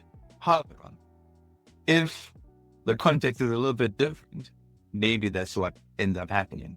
And all of this is going to be framed by your emotional state, because the emotional state, which is what we're talking about, that is the thing that transports all of the information to you. There's a very good book I read where they were saying this person got injured in the brain, right? So cognitively, they're fantastic. They could work, they could solve problems, but they couldn't hold down a job because the area of the brain that had been damaged was the area that controlled emotion. So it's not just the hippocampus, there's another part I've forgotten, there's a smaller part of the brain, but it controls emotion. And what this person couldn't do, the reason why they couldn't hold the job down, was they had no emotional framing or context to allow for them to prioritize things. They couldn't say, okay, this is important, so we should do this now. They would just do whatever. And therefore, they couldn't hold the job down. So this part is the part that we really are genuinely interested in exploring, because it's about your ability to resonate with the world and to be able to frame things contextually appropriately. Then the balance is about conversation flow. So this is where, I know that if I need to have a meeting about something important, probably it's better for me to do it in person, right? Because that cognitively has a different connotation to it. Then the language and the tone and the stuff, the words that we use, they actually transfer the meaning. We tell people what it is that we intend to say. And then the intention itself is obviously clear once whatever is communicated. So in all of this, it remains, similar, that if there's a blockage anywhere in this, you don't get to be able to transmit your energy as well as you can, as you should, because there are blockages there. Now, the one thing that is embedded in us as humanity, in these protocols, the thing that does reflection or creates a feedback loop is external. Whereas with humans, the feedback is how people react to you. It's immediate, it's clear, all right? So if you are transmitting your energy in a positive way, you get to see it. If you're transmitting it in a negative way, you also get to see it. And reflection is important. Reflection is important because the way that this gentleman Colsey indicated, the way we work as human beings, we will start by thinking something like, I want to do whatever. Then maybe I go and try it out and see, maybe prepare to do it, blah, blah, blah. So you practice, right? Then at some point you decide, okay, I'm going to give it a go. You try it, then there's an outcome. Then you go and you reflect. Now, this is not the right reflection. Like you go and you reflect. The reflection is the feedback. So I wanted to chop wood and I took a stick. Well, the stick didn't work. Then I took a knife, didn't work. You only know that through reflection. What ends up happening over time is obviously we either embed tools that answer that immediately, or we invent tools that allow for us to do this very well. But the way that we do it is iterative. We're always going from think, practice, do, reflect. Most of us struggle here. This is the most important part, the part that we are all very afraid of, and we find it tricky. I'm going to give you some feedback. Even if you know you haven't done poorly, there's still a sense of anxiety. And that sense of anxiety is also, once again, part of an emotional backdrop. People that get used to getting given feedback in general don't feel feedback. People that got given negative feedback because maybe somebody that they dealt with at the time generally was in a negative emotional state most of the time, they might end up just feeling feedback because the feedback was always adverse and negative, right? But if there's anything that we take away from this engagement, it is, do not be afraid to reflect. It's not a team sport, guys. It's your life. Nobody's going to do it for you. Nobody's going to tell you that you're doing well. You need to tell you that you're doing well, because you're doing it for you. If you've got children, you're doing it for you still, because the children will love you. They'll engage well and positively with you because of how you show up in their world and because you are reflective, right? So if one then integrates this energy management with habits and the multipliers within the framework that you use, the initial layer, the layer that we kind of call it the soul layer, the purpose layer, the layer that lives beyond this, that layer obviously drives how you show up, it drives your spirituality, right? And the key habits are usually things like, I remember being in Joburg once and visiting a friend through siblings, and it was a Saturday, and they had a stillness day, so nobody talked, but it was the weirdest thing. There was no sound in the house. If you wanted something done, there were like little post-it notes, write for somebody, and so everybody's sitting in silence and reading. It was such a transformative space. No phones, no nothing, just quiet. And things like prayer and meditation, they link to this field. Now, if you're not doing it too well, you typically suffer from this disconnection, which is a zero multiplier, and you need to minimize that. And if you maximize, if you create alignment for yourself, then you unlock that exponentiality. Spiritual intent is the same. It sort of plays in the presence and prosperity space, and it deals with purpose rituals, right? So those things that you do, especially reflection is a very helpful purpose ritual, because it allows you to sit and really talk to yourself, right? And just talk to yourself and get to the point where you're sincere and honest with yourself. Because if you don't do it, the negative multiplier is, you also, my intent, my purpose in life is to make money. And then you find yourself imbalanced. You find yourself having made the money, but you ill. Or having made the money, you have no friends. Having made the money, and generally there's things that you realize much later that they're actually much more important than money, and you have not been practicing them. But the moment you grow the other way, there's exponentiality there. Your mental beliefs, they affect everything, right?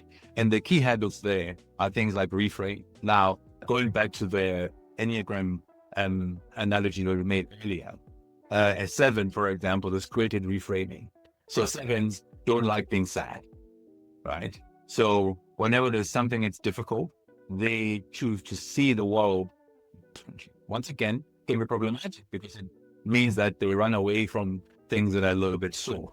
And I say this once again, from my perspective, as a 7, I had to sit with things that were very difficult and not do anything else, just stew. You have no idea how hard that is, to just stew, to sit with stuff that it feels like it's scraping your soul. But then when you're on the other side of it, you realize actually there's the other side of it. I didn't die. I'm here. I'm okay. I've learned some stuff. I've learned something about myself. I'm better. I can now go through it again, knowing that there's the other side of it.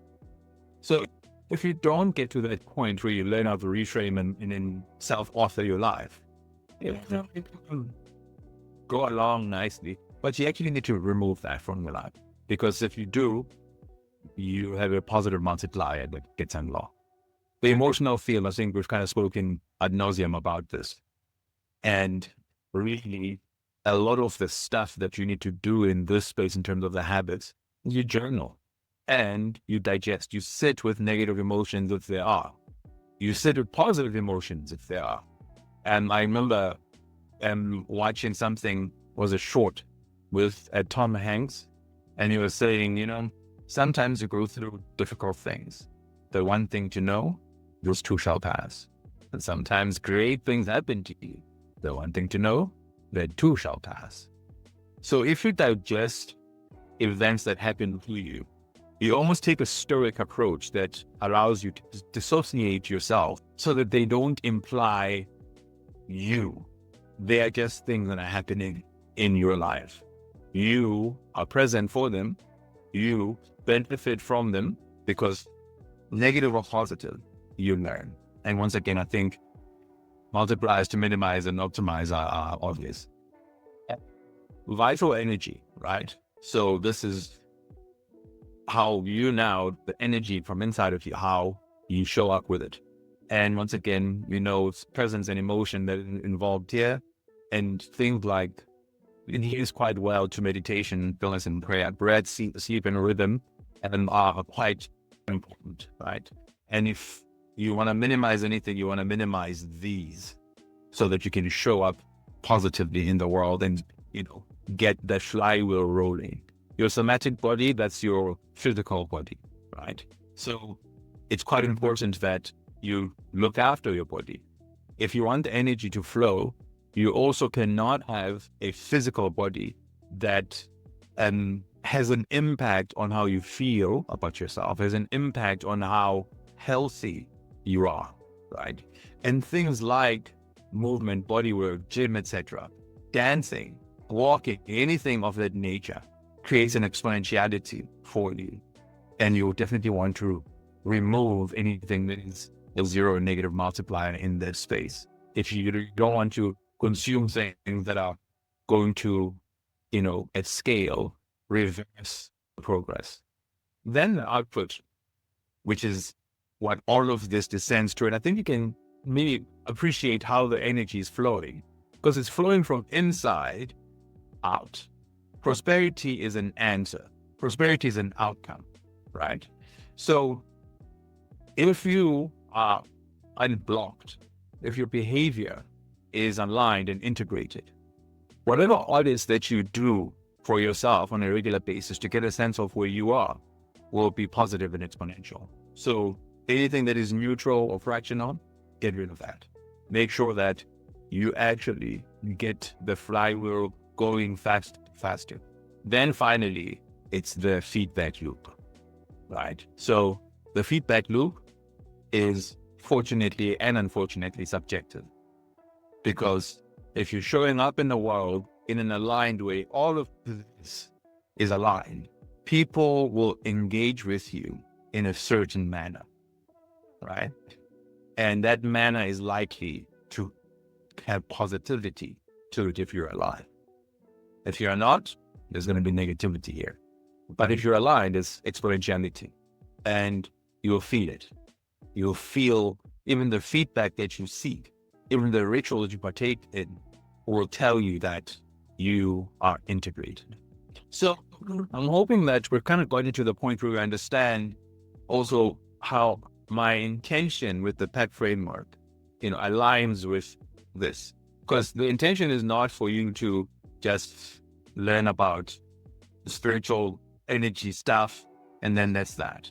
It's actually to understand why it's important, how you can instill it into your life, and what the absence of it means and what the presence of it means. Are there any questions at this point? I know this can get a little bit much, especially because it's quite a lot of concepts all in the same place. So everybody, give me a thumbs, okay, into the two. I know. Yep. Thank you. Like you say, it's quite 8-step process. So we still just what is it, digesting everything. So, and like you say, the why and the how that we need to reflect on. So, like you say, it's just kind of and just digesting everything. Fantastic. Excellent. Okay. Thanks to the Roman. All right. So I'm a lightweight in this, and you'll see in the content that we're going to be sharing about it. I am not psychologically steeped in anything. I just understand broadly. And we're going to have an engagement now where you guys are going to be the ones maybe possibly helping me learn a bit more about this part. But we kind of know from the father of psychoanalysis, Freud, that our experience of ourselves sits in the ego space, where we're trying to balance our base instincts, the stuff that is driven by our mental frameworks, our physical and neurological profiles and frameworks, with what we believe is moral. So, guys, let's see with this one. I do understand what it means. My challenge is defining morality. It's such a contextually difficult thing once again to get your hand around. However, our motivations typically are to try and balance our base instincts with who we aspire and we think we should be. And maybe there's a linkage there in terms of the energy that is utilized. If there is a moral impulse, a moral driver, you're likely to behave very differently than if it's instinct, right? Because instinct by its very nature is based. But I'm not going to elaborate on this. It's there, it's helpful because it's part of how things work. The part that I think is important to me with regards to the psychological profiles that we carry, and I think that some of you who were here before would have seen this. Most people, well, all of us respond to the world either inside out or outside in. And you'll take some of these psychometric tests, some of the easy free ones online that will tell you whether you're extroverted or introvert. If you're extroverted, it means you derive power, energy from the outside. If you are introverted, I sit within myself and I build and flow out. You decide which direction you operate because once again, the psychological stuff is notoriously difficult to understand, surely because there's so many versions and views that people carry about it. And it's rude as well, to be honest. So, I think I'm going to open it up to you guys here to give me a sense of, and in the reasoning, which direction is better? Is a direction better? Do we operate inside out only or outside in only? Or is a hybrid, ambivert, that kind of vibe? Like in the direction that is preferable in general. Can I have? Yeah, I can hear you. Yeah. It's literally. I think it's a matter of. I mean, as an adult or as one grows up in life, you probably might see things differently and change your perspective as you go along. But as an adult, inside out is probably a better way to I think to navigate the world, because you need to sort yourself out first internally and understand yourself, be in tune with your priorities, your emotions, your relationship, all those things that define you. Yes. Before you project, before you try to build relationships, before you express your emotions, all of it, you need to have a good grounding and understanding of yourself first before you get it on the outside. That's how I'm thinking of it. Thank you for that, Hichu. Anybody else? Hi. For me, I agree with Letu. But I always wanted to say there's a lot to learn from the outside, from an observation perspective. I think it's important for me to work from the inside and work on self first, and see how you can, once working on self, navigate on the outside world. But through the navigation on the outside world, there's a lot of learnings I think the outside world has. And if I don't acknowledge that learning, then working on the inside can be sort of questionable as well at the same time. So I think it's about going back to, I wasn't part of your presence, but it's about being present in the outside world to be able to work on the inside world. Presence with self. That's great. Absolutely. Thank you. Anybody else? For me, that's actually the two responses both have taught me very interesting things. I would not have taken Priscilla's perspective just because I would not have thought about it. The world is outside of me and can be scary. But you're right. This is why we're doing this, so that the outside world doesn't present as scary to you when you engage it. It presents as it does. But to Letu's point, if you're integrated, you also are quite clear where you're coming from inside yourself. So the version that interfaces with that outside world is a robust version. It's a version that is reasonably self-contained. I am gonna tip on people. I haven't heard from. Did she run away now? He's gone. But To be honest, Katie, I actually agree with both of the people what they said, because for myself personally, I've experienced this. I'm an extroverted person, but I also love my space, and my own personal space is where I find myself actually giving the energy that I have when I'm outside. So like Little mentioned, if you're not working within yourself and you don't know who you are as a person, it makes it hard for you to interact on an outside basis. However, also as Priscilla has mentioned, there's a lot of things that we as individuals can only understand from our point of view based on our experience. I think it comes down to what we also mentioned in terms of context, in terms of emotion and things like that. However, the outside, you will learn from others and their experiences, and it might open your mindset up to how other people perceive things in the world. So it really does go both ways. And I think it also depends on the context of the situation as to how we respond, inside out or outside in. thank you very much for referring. Anyone now? Tina? I saw wrangling the kids. I think let's move on. So now we get to something that's slightly not better to get a hold of, but at the very least, there's tangibility to it. The linkage between our emotion and our neurochemistry as well as our biochemistry. So purists, I suppose if you can call them that, have a very interesting way of seeing the world.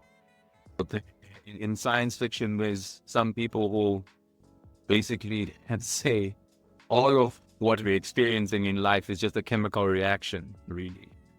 There's none of us here. All of it is happening inside our heads. The universe that exists are created in our heads. So this, to a certain extent, is a slightly more tempered version of this. But to me, there's a truth to this.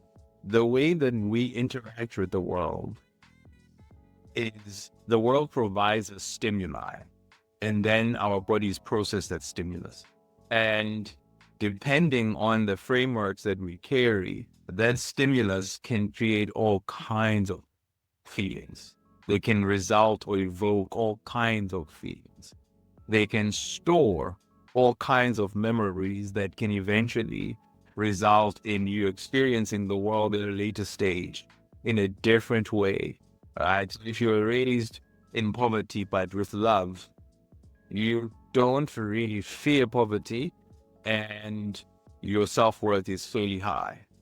If you're raised in wealth, but with your parents mailing it in and outsourcing your life to, or their love to the nannies, or maybe not even to the nannies, you might have a comfortable life, but you might not be a joyful person. The world presents very differently. And it's because of the neurochemicals that you experience and how they respond to habituation, how they respond to how they're embedded into your system. As Douglas Adams also had something quite interesting, a little bit funny, because that dopamine is grinning smugly and serotonin is throwing glitter and cortisol is being a drama queen. But either way, the intention remains very similar, that our neurochemistry does have a very large part in our meaning making and in the definition of who we are as human beings. Then finally, this is my little serotonin is the DJ. So there's a great party in this bar. Dopamine is pouring shots. Everybody's feeling good. And cortisol is creating anxiety because it's saying there's danger everywhere. And it's ruining the vibe. But at the end of all of this, our understanding of our neurochemistry means we can be intentional to the extent that we can control and habituate a little bit more clarity and a lot less, I suppose, blockage of how we see the world. And this is, I'm hoping, just a bit quick, if people have seen or they know these neurotransmitters and hormones, please forgive me. I just thought it would be nice to sort of say what they are, because we will be dealing with what we want to do with them going forward. So dopamine, I think everybody kind of knows dopamine. It's a reward drug. It creates motivation, pleasure. It makes you want stuff rather than like stuff. And it can be manipulated. It's the weirdest thing. How many of you remember Boston Legal? I know people are old enough here to have watched Boston Legal. Thumbs up. Anybody who's watched Boston Legal? Oh, no way. Really? No one. Priscilla, we've never watched Boston Legal. Or am I alone? Hello? Hi. Sorry. Yeah, I did. Right. So in Boston Legal, there was one episode where they were talking about a casino. I'm sorry, a video game. Oh yeah, there we go. Yes, you. They're talking about, are you raising your hand? Yes, go ahead. No, sir, I'm fine. Sorry, I meant to put a thumbs up. Sorry, I'm fine. Thank you. All right, it's cool. They were showing this one episode where they were saying they had made the video game so addictive that this one kid played for something like 3 days straight without eating, and then he died. He had a heart attack and he died. And the mother wanted to sue the video game company because they had made the game too addictive. Now, the key takeaway in that statement is the fact that a lot of these hormones and neurotransmitters, they can be manipulated. Externally, they get manipulated by, substances, drugs, alcohol, sex, etc., right? And they create certain habits that to somebody's benefit. So in the case of a video game, if it's that addictive, it means that person is playing it continuously and they become an addict. It's easy to sell things that are addictive to people. It's just straightforward. Serotonin is what keeps you calm. It's how you feel like after you've meditated and you feel calm and emotionally you're not all over the place. If people come and try and mess with you, you're not really going to react in a violent kind of way. Norepinephrine, a neurotransmitter as well, it is relative to adrenaline, and itself is a hormone, it's a neurotransmitter, the part that is in your brain that is a responder to the impact or effect of epinephrine or adrenaline. And you can talk to arousal, and generally it works mostly in your amygdala, and it is associated with fear and stress. And before I continue, one of the weirdest things about us as human beings is our evolutionary system is responsible for the baselines, for the frameworks that we have internally in our brains, right? And because, the reptilian brain, to deal with lions out in the wild and all kinds of things that are either trying to kill you, eat you, bite you, or other human beings that are trying to stab you, we had to, once again, to the point of habituation, create these shortcuts, right? These heuristics that allow for us to process the world, process stimuli, specifically stimuli that is negative for us, quite efficiently so that we can react. Our challenge now is we're no longer hunting lion or being hunted by lions. We're no longer hunting buck. Not many people are struggling with absolute hunger. Yes, there's still poverty and hunger in the world, but we're no longer living in a world that is like that. Still picks that up. Our wiring still picks up all of the stimuli from outside, and because of habituation, and maybe part of it is also genetic, it then says, oh my gosh, there's problems, there's trouble. Then it gives things like cortisol and adrenaline to the body, and then the body reacts in a certain way, and then you feel the anxiety and the stress of fear. It's quite, not scary, but it's quite instructive that the absence of actual danger has been replaced by the danger to our self-image. Our ego drives how we feel. So if I feel like Yetri's not going to like me, I'm just going to create anxiety. If I feel Priscilla doesn't approve of me, then it creates anxiety. She hasn't done anything. She hasn't said anything. I thought it. My self-image, my ego said, oh my gosh, there's risk here, there's trouble. And there's a physiological manifestation of that. Heart rate, palpitation, and it's a response, a fear response to absolutely zero danger except to ourselves. Move on to endorphins. I think everybody knows endorphins. They're the good ones, the fun ones that we get from things like runners' highs. Neurotransmitter, it's calming. Once again, it is excreted during times of stillness, meditation, prayer, and it's got a calming effect. And it also has a contributing effect to dopamine, interestingly enough. And then there's glutamate. Now, this is very important. Then there's glutamate. And glutamate is an interesting one because your hippocampus is where your emotional memories live, right?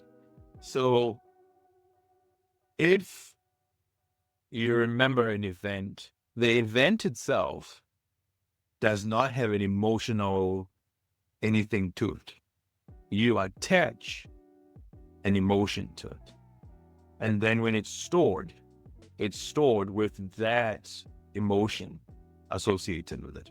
It's this one is a positive and a negative in a way, you can call it that. Because if you're self-authoring and you're growing, the excretion of glutamate is fantastic because it habituates positivity. It habituates positive memories that are associated with events that you want to repeat because the emotional memory of those events is positive. And so it facilitates for growth in the brain, the neuroplasticity that everybody talks about, right? The inverse is also true. And if there's negative things that are happening, the brain remembers those things and attaches the event is attached to a negative memory. This is the guy, the culprit. Oxytocin, I've always said that we're drug dealers to each other, man. Human beings, we know this one. This is the sex one. It's both a hormone and a constituent part of other neurotransmitters. And it creates bonding within mother and child. It creates bonding between people that are falling in love. It's got an interesting profile. When people are feeling that falling in love thing, it spikes up, like dopamine spikes up when people are taking specifically opioids. It spikes up, it goes up, and you feel amazing. And then in the real world, comes in, and then you fall down from Mount Street, then you're in the valley of despair. But this is the guy. Epinephrine was spoken about, and cortisol. This is one of the biggest, worst things for us human beings. I was telling another friend a story, actually. I was telling her a story about a gentleman. You might actually know him, and they do. His name was James Frater. Built Frater Asset Management, and then it became Element. Diligent guy. He was in the office early, he left late for a very long time. But because these hormones we secrete are silent actors, you get to the point where, because of your activity, because of the stimuli from the outside world, the levels that they operate at, if the stimuli are persistent, remains elevated. Then your organs grow to accept that that's the level of neurotransmitter or hormone that is supposed to be in play in the body. He left his company. He was done. He had worked for a very long time. He built something good. I think within 6 weeks, he passed away. And, the conjecture, as it were, is because this is what happens all the time. And I think it's not just him. This is an easier example to make, but it happens to many people where there's organ failure and people can't really find out or explain why. But he was just okay with that, and then he fell over. It's because there's something that changes in the levels of your hormones or neurotransmitters, that if the change is substantial enough, then the organs or the body cannot function, because it now is used to functioning with those levels of chemicals, neurochemicals and biochemicals as part of the feedstock that runs the energy system of the body. So with that, I'd like for us to take another break. It's 12:34. Ms. T, I think, is this lunchtime? Yes. What did we say lunchtime was going to be? Yeah, 20 minutes max. Outcomes are negative. I mean, I'm going to attach the table here that shows what I'm going to talk about. Oops, think prosperous. Okay. All right. And are there any questions before we break for lunch, everyone? How's it going so far? Oh, good. Thank you very much. Quite interesting. I don't usually spend my Saturday mornings like this. So this is different. This is stimulating. Thank you. Likewise for me, it's insightful and it's nice to revisit some of the things that I've done. And it's like a refresher. It's so important to, my take on it so far, to actually just revisit these themes. Yes. Just bring you home again. Excellent. Come on, everybody else, got a reminder. I know you are an eloquent man. There is one question. Why was I Googling things? Just coming from home again. But anyways, the meat to the beast. Yeah, this is massive. Nothing to subtract from what they said. It is quite, like I say, it is a lot just to digest. And the break came at the very right time, lunchtime. Then we can just quickly digest this, surf it through. See, right in me. So saying the reminder. No, you can go. Go ahead. Oh, yes. If you interrupt, I apologize. Oh, okay. No, I'm saying, it's very meaty, and the lunchtime came at a very convenient time. It's nice. It's good. Wonderful. Standing ovation. I saw that you had unmuted yourself. Oh, yeah, I was done. Well, I don't know what to do.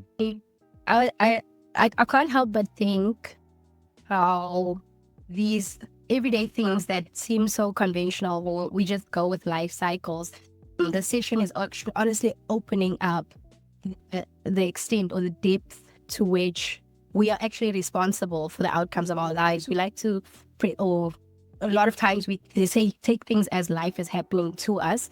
But looking at it from this vantage point today, it's honestly very mind-boggling. It's very eye-opening.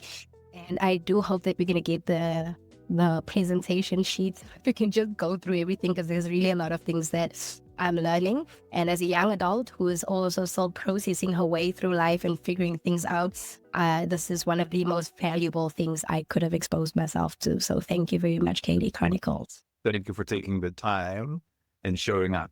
If there's nothing else, guys, we'll see each other at 1 o'clock. Don't eat too much and get the itis, and then we all see. We know the graveyard shift and what it could do. All right, cheers, everyone. Enjoy.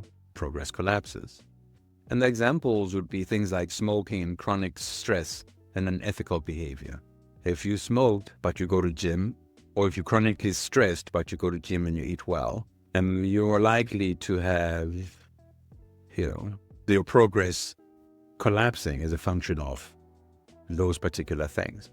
Negative multipliers, on the other hand, they actually reverse your progress.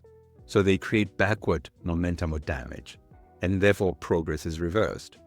And the examples of this are things like self-sabotage, toxic relationships, and financial fraud. Fractional multipliers, the 0.7 we spoke about earlier, they slow down your progress significantly.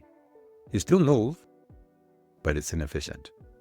So your progress is quite slow, but it's progress all the same. At the very least, you're no longer going backwards. You're no longer standing still. You're moving, just moving slowly. So things like poor time management, poor prioritization, a lack of focused work periods, having distractions and trying to multitask, an absence or lack of clarity can create this very slow progress. A neutral multiplier, which is a ×1, it doesn't help, doesn't harm, it just keeps you standing still. So now here you're talking about having a plateau. So you repeat comfortable but low impact routines. So you learn, but it's like shallow learning. It's not anything to write home about. Positive multipliers, that's where you're kind of looking at, that are below 2. We're looking at 1.1 to 1.9 times in terms of that habit multiplication. It's incremental improvement.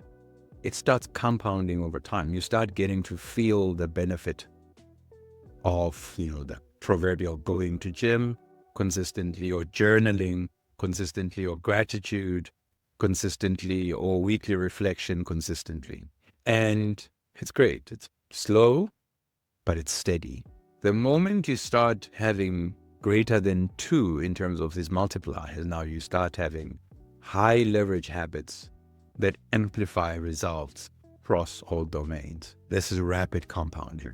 And usually this comes from when you've taken the time to do deep work to understand yourself, to understand your motivations, and to sit with your feelings, to sit with a lot of who you are, that starts multiplying rapidly.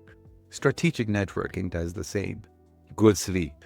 I cannot stress this more. Good sleep is key. It's amazing what good sleep does. It improves your cognition.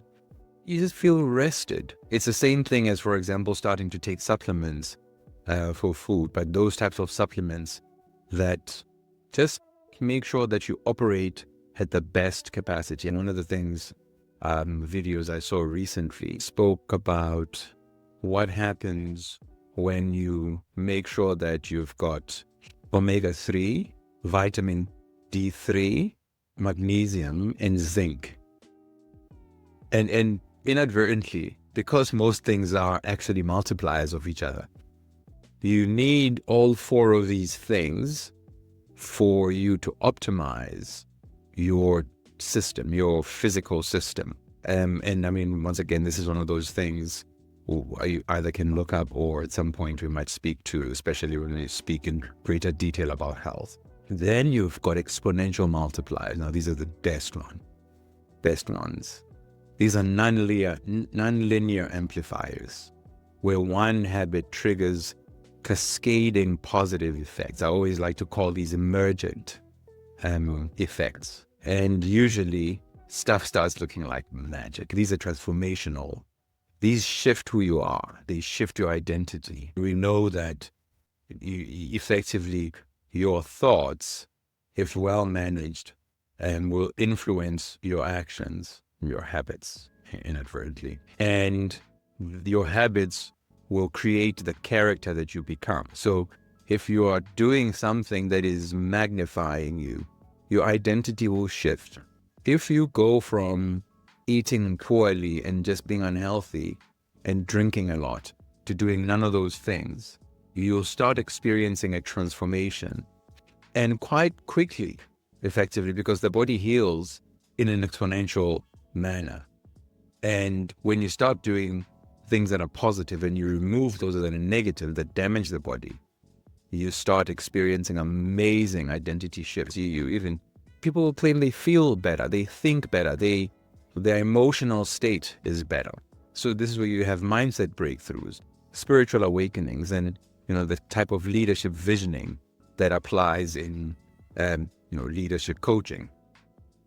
So as you can see, these multipliers are great. They are very, very interesting. But the intention is to make sure that you get the pathway from negative multipliers, removing zero multipliers, to starting to have multipliers greater than 1. That's sort of the key zone that you aim for. That's where you find flow. So if you think about zero multipliers, because this is actually what started this whole thing, and part of what I'd like to share, and maybe, something that can make a positive impact and clean up in a very clear and considered way what we do, is to focus a bit more on zero multipliers. So as stated previously, they cancel all progress, no matter the strength and positivity of any of the other habits. And I think we've sort of done the math to show that if you're doing healthy eating, exercising, you're sleeping well, but you're subjected to chronic work stress, that chronic work stress ends up being a zero multiplier, and therefore all of that great work doesn't really yield the transformative outcomes that it should. And a friend of mine recently told me that because of the stress, she felt like her brain was being stabbed. It's a scary thought. So if you zoom in on the different example that can typify zero multipliers in different domains, because really this is what we're trying to work towards with the PEP framework and generally at KD Chronicles, the idea of balance, the idea that, yes, whilst it's important to focus on what you need to do to make a living, to nurture your family, etc., you do need to create balance, because if you're imbalanced, you're going to end up being like those guys that skip leg day. And, they say never skip leg day. So the problem with, or the challenge with zero multipliers is they're innocuous, they're sneaky, they're everywhere around us, but they're innocuous. You will not actually pick up that your brain is tricking you. Your brain can be the one that justifies the presence of those multipliers. And frameworks are very important in making sure that you can identify multipliers that are negative or zero, in this case, zero multipliers, and deal with them. So if we speak of the different domains and their zero multipliers and why they're dangerous, in the health domain, something like smoking or excessive drinking, that's terrible. It's dangerous because it cancels out exercise, good diet, and effectively causes long-term damage, we know, to things like, to organs like the pancreas, the liver, and the lungs, which then creates a terrible environment of poor quality of life. Sleep is one of the more dangerous and innocuous and sneaky ones. Like chronic sleep deprivation, it impairs cognition, your mood, your metabolism, and your immunity. And lots of research work has been done to make sure that this actually is true. And once again, if you think about the impact or the reason why we sleep, just quickly, it's about your cerebrospinal fluid that comes and effectively washes your brain while you sleep. So the longer you sleep, the deeper you sleep, the more of this cleaning that occurs in your brain, which then, leaves you waking up feeling invigorated and clear and crisp. And in the mental domain, toxic relationships, they just weigh on you. They're just there all the time, being negative. And constant stress, is created by this. And this constant stress, as mentioned before, it affects your mental and physical health. That's not helpful.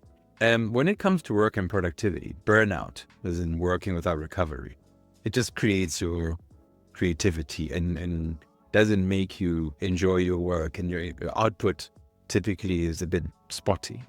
You end up not necessarily, progressing as well as you should in whatever domain you're in. Time management, if you don't prioritize well, or are constantly on YouTube, or are constantly on the socials, no matter what systems you've got, those systems are wasted if your focus is missing. Your mindset. Now, golfers will tell you about this.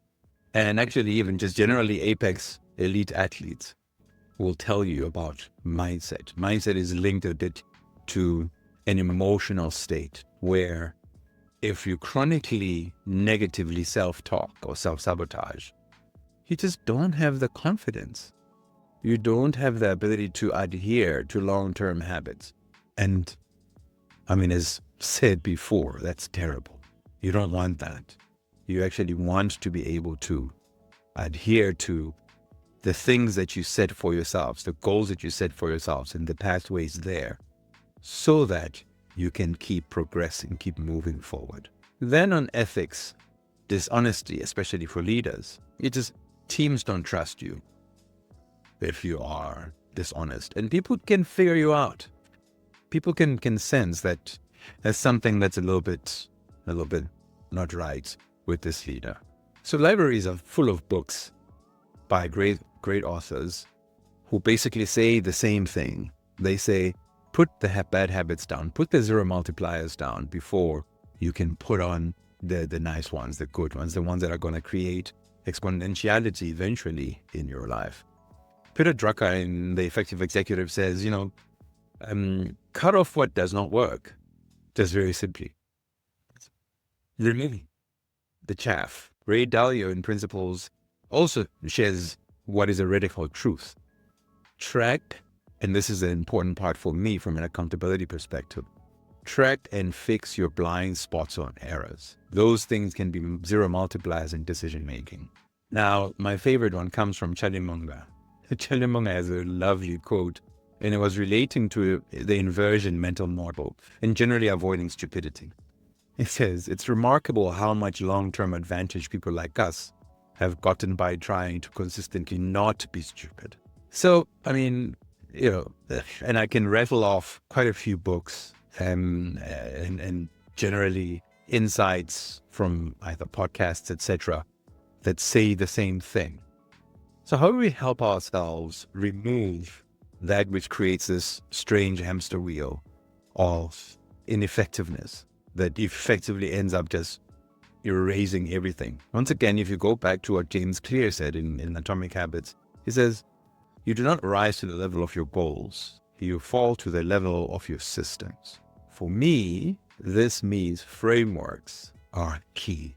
In one of my previous companies, one of the things an incoming business development executive, what he said was, when you are unclear about what to do, your values will provide your true north. Now, that's quite important because if you replace habits or frameworks, you substitute those into values in that sentence or in that quote, it completely applies. So if you don't have good values, you won't know where to go when things are going a bit pear-shaped. So I'll share two frameworks as a parting shot. And the intention of these is, one, the first one identifies your zero multipliers. And then the second one assists with intentionality in incrementally moving from negative or zero multipliers towards an exponentiality. The cancel framework, and written or spelled CANCEL, it looks to guide you into a position of self-reflection and self-awareness. So you can actually identify those zero multipliers. Now, it does require that you be completely vulnerable with yourself. It also requires that you give yourself a bit of grace and empathy, and it will feel uncomfortable. It'll suck. But if it does mean it's working. After all, growth occurs at the bleeding edge of pain.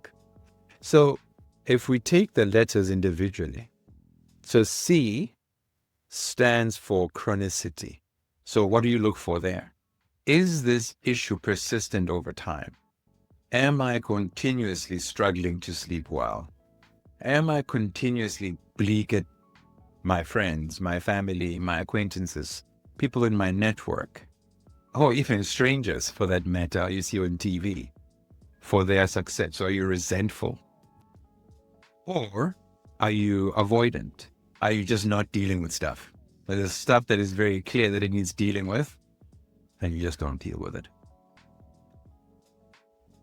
For this, it would be helpful to sit and actually just write down really what are those persistent issues, and be kind to yourself, but also be blunt with yourself. There's nobody else who's looking but you. A in cancel stands for asymmetry. Does the damage from this habit outweigh the benefit of other good ones? And once again, once you've written them down, you can see which area or which domain they belong to. And if you look at, let's hypothetically, we do like the health one because it's quite common and straightforward. If you look at the 4 habits in sort of healthy living, if you're doing everything but you smoke, if you're eating well, you're hydrating, you're training, you're even sleeping well, but you smoke, it might not feel so terrible at the time. But as I'm not a non-smoker, but an ex-smoker. As an ex-smoker, I remember why I stopped smoking. It wasn't really because of the damage it was doing at the time. The awareness of that damage is quite marginal in most people's eyes. It was because I couldn't breathe to the bottom of my lungs, and it was one of the most annoying things for an active person when you're trying to breathe and then your breathing is shallow.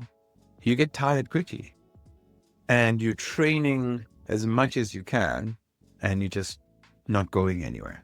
So is it creating an asymmetry, this habit that negates all of the other ones? Negation, this is the N in cancel. Does it nullify other positive habits? So let's say you eat clean, you eat well, but you binge drink. Those things are kind of sitting at opposite ends of each other. Because as much as you're eating well, if you binge drink, you are imbibing a bunch of empty calories. And unfortunately, by its very nature, drinking lowers your inhibition. So you really can get into it. And you'll wonder why you're not losing weight, or you're not, gaining the muscle that you should be gaining, etc. And as just a throwaway comment, one of the most terrible things about things like heavy drinking, and the reason why it negates weight loss, as an example, is your liver, much like every part of your body, has a capacity issue. So if you give it something poisonous that it needs to break down versus something nutritional, it'll prioritize the poisonous thing, because the poisonous thing obviously has an adverse long-term effect. So it will prioritize the breaking down of liquor and not prioritize the breaking down of nutritional foods. And therefore, they end up being stored, obviously, as fat, which then negates what we're talking about. Now, the next C in cancel is there a cost to this habit? Is there an emotional or relational or financial cost to this habit that's too high to ignore? Those, we know about those, and excessive drinking might lead to emotional challenges or relational challenges or financial challenges. might end up fighting with your spouse. You might end up, not necessarily wanting to engage people because all that you want to do is drink. And it might cost you actual money to purchase the alcohol and also make you ineffective at work by having you not reach your full potential. Then there's E in cancel, which stands for evasiveness. How do you rationalize this? How do you let the sneaky brain tell you that this is okay? It gives you an excuse. And then finally, the L.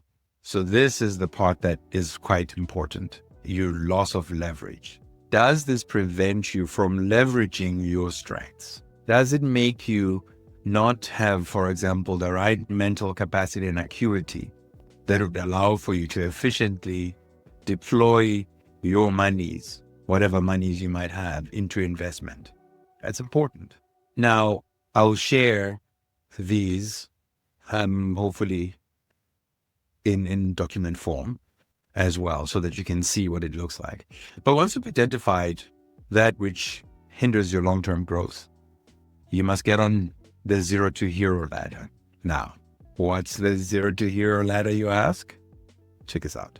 So the 0 to hero ladder has stages, and so we'll speak about the stages, where you focus, the description of what you're focusing on, and the question you should ask yourself. So stage 0 is eliminate. Remember, that's the first thing. Man, I was actually enjoying listening to that. I'm hearing it for the first time from myself. It was a letting flag. A thumbs up would help. Thank you to hello graveyard shift. Thanks, T. And it's P. Romano. Okay, Tina just walked inside. She's here. All right. I think we can move on. So I'm sure all of you now are asking this particular question. It's great. Awesome. Okay, what are we going to do with it? The part about this that is interesting is obviously it fits within the PET framework as indicated clearly, and we've covered this part, the presence, and now we want to unpack the negative behaviors that eventuate from, negative habits, and the positive ones that eventuate from positive habits within these sub-pillars of the PET framework. So if we start with fulfillment, my sub-pillars for fulfillment are gratitude, joy, and peace. I am eternally grateful in general for how my life has panned out, how the universe keeps giving me opportunities to learn, and it's like weird little things. Being born at this point in the river of time, where I'm not somebody's slave, I'm not in a war, I'm not hungry, I'm not toiling in a field somewhere, and there's love in my life, there's free oxygen, there's water that falls out of the sky, there's sun that I fortunately can capture and convert into electricity. There's so many things that generally I'm grateful for. And those who do know me, I'm also a fairly joyful guy. I love being happy. I think it is part of the wiring of an Enneagram 7 anyway. But I also really, while I grew up poor, I had a lot of love in my life. I had so I didn't know I was poor until I joined later in them at the fancy boarding school of theirs, where kids are getting dropped off in fancy cars and helicopters, and I was in the back of a bantam bucky on the sponge. But I know it's an important thing for me to be joyful. It's also an important thing for me to experience continuous peace. At the very least, to have those spikes of the absence of peace, but to seek it as much as I possibly can. So within this framework, a negative multiplier, right, manifests as just being ungrateful, if we've just been frank. We're complaining a lot. We're comparing yourself. You're always trying to wear other people's clothes, as it were, as opposed to knitting your own clothes and then deciding to wear them as you choose. Your joy is stolen by doom scrolling. It's stolen by that weird feeling, and it's really a strange feeling. I've never understood this from the fact that I am guilty of being happy. Or whenever I'm happy, I feel guilty. I feel bad, like I shouldn't be. And those people who live under that torture, it's a terrible place and space to be. Your peace is spoiled by information overload. One of the things I learned from Tim Ferriss, the guy who wrote the 4-Hour Workweek, he said, if you miss some news, so what? Actually, if you miss all the news, so what? Because news is like a weird thing that we do to ourselves, and we really do it to ourselves. We take problems that are over there somewhere, and we internalize them. There are some that are worth internalizing where empathy is required, and maybe we can have an impact. But broadly, with this stuff that becomes part of our zeitgeist, part of our mental context. But so what, right? And having been a financial analyst, one of the things that was important was to always be on the button, know everything. And walking away from that was one of the hardest things I could have done, is in the knowing everything kind of thing.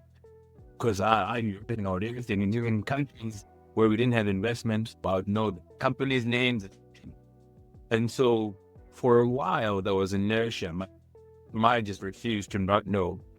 Until I got to that point, I was like, no, this is stealing my joy. This is stealing my time. It's stealing my peace. And I'm also getting angry at things that I got nothing to do with. Different multipliers within the same framework manifest from a gratitude point of view. It's like, yeah, I'm supposed to gratitude journal, so you write down the same things. Grateful for. And, to such an extent that you might end up, I'm going to tell, it's another tasteless joke, but it's a joke all the same. So there was a parrot, and there was this preacher that would always pass by this house, and with a parrot sitting on the porch. And the parrot knew a bunch of Portuguese and French, and he would issue these expletives at this priest when I mean Portuguese and French and swearing. So they were swearing at the preacher all the time. They will swear at the preacher all the time. It's all kinds of nonsense to the preacher. Until the preacher came by one of the days and complained to the owner and said, listen, like, this is not right. This is not called for. And so the owner threatened the parrot, like, you're going to get it, you're going to end up in a pot. So when the preacher passed by again, the parrot squawked and said, but the joke was so, like, we ask you now, like, what's up. So that's what going through the motions is like. I'm here, but I'm making it. From a joy perspective, it's passive consumption. I'm sitting and watching TV. It's joyful. It's fine. I'm passive. I'm not actively going and fetching things that will make me joyful. I'm just kind of letting it all wash over me. Same thing as passive relaxing in terms of peace. So you're not damaging yourself, but there's no growth. There's no movement forward. And from positive or exponential multipliers, having conscious mantras, or Sankofa is basically a mantra, and having relational gratitude, the idea that even the people that are in your lives, they make great contributions to it, and you're grateful for it. From a joy perspective, you create intentional flow. You go and you do, if you're a person who loves poetry, you go and you recite poetry. Yes, it might be difficult to start if you're a comedian, if you're a musician. Whatever creative expression there is an impact it creates in your neurotransmitter and hormonal ecosystem and balance that has a positive outcome, right? And then we'll see when we chat about it a little bit later. And the same thing with peace. Just quiet that I was saying, and I experienced when I went to visit the Major Command System. It's an amazing experience, and really, you do feel at the end of the day peaceful. One of the ways I cultivate my peace, which is probably not necessarily something most people would do, is now and then I go to Africa Burn in the desert somewhere. You camp for 8 days, and you basically just, there's no reception, nothing. So your phone is a camera. That's really not what your phone is. It's a camera. And you find yourself surprisingly connecting with people because that's generally how it's supposed to be. There's a quiet. And then when I come back to the real world, oh my gosh, it's so loud. It's scary.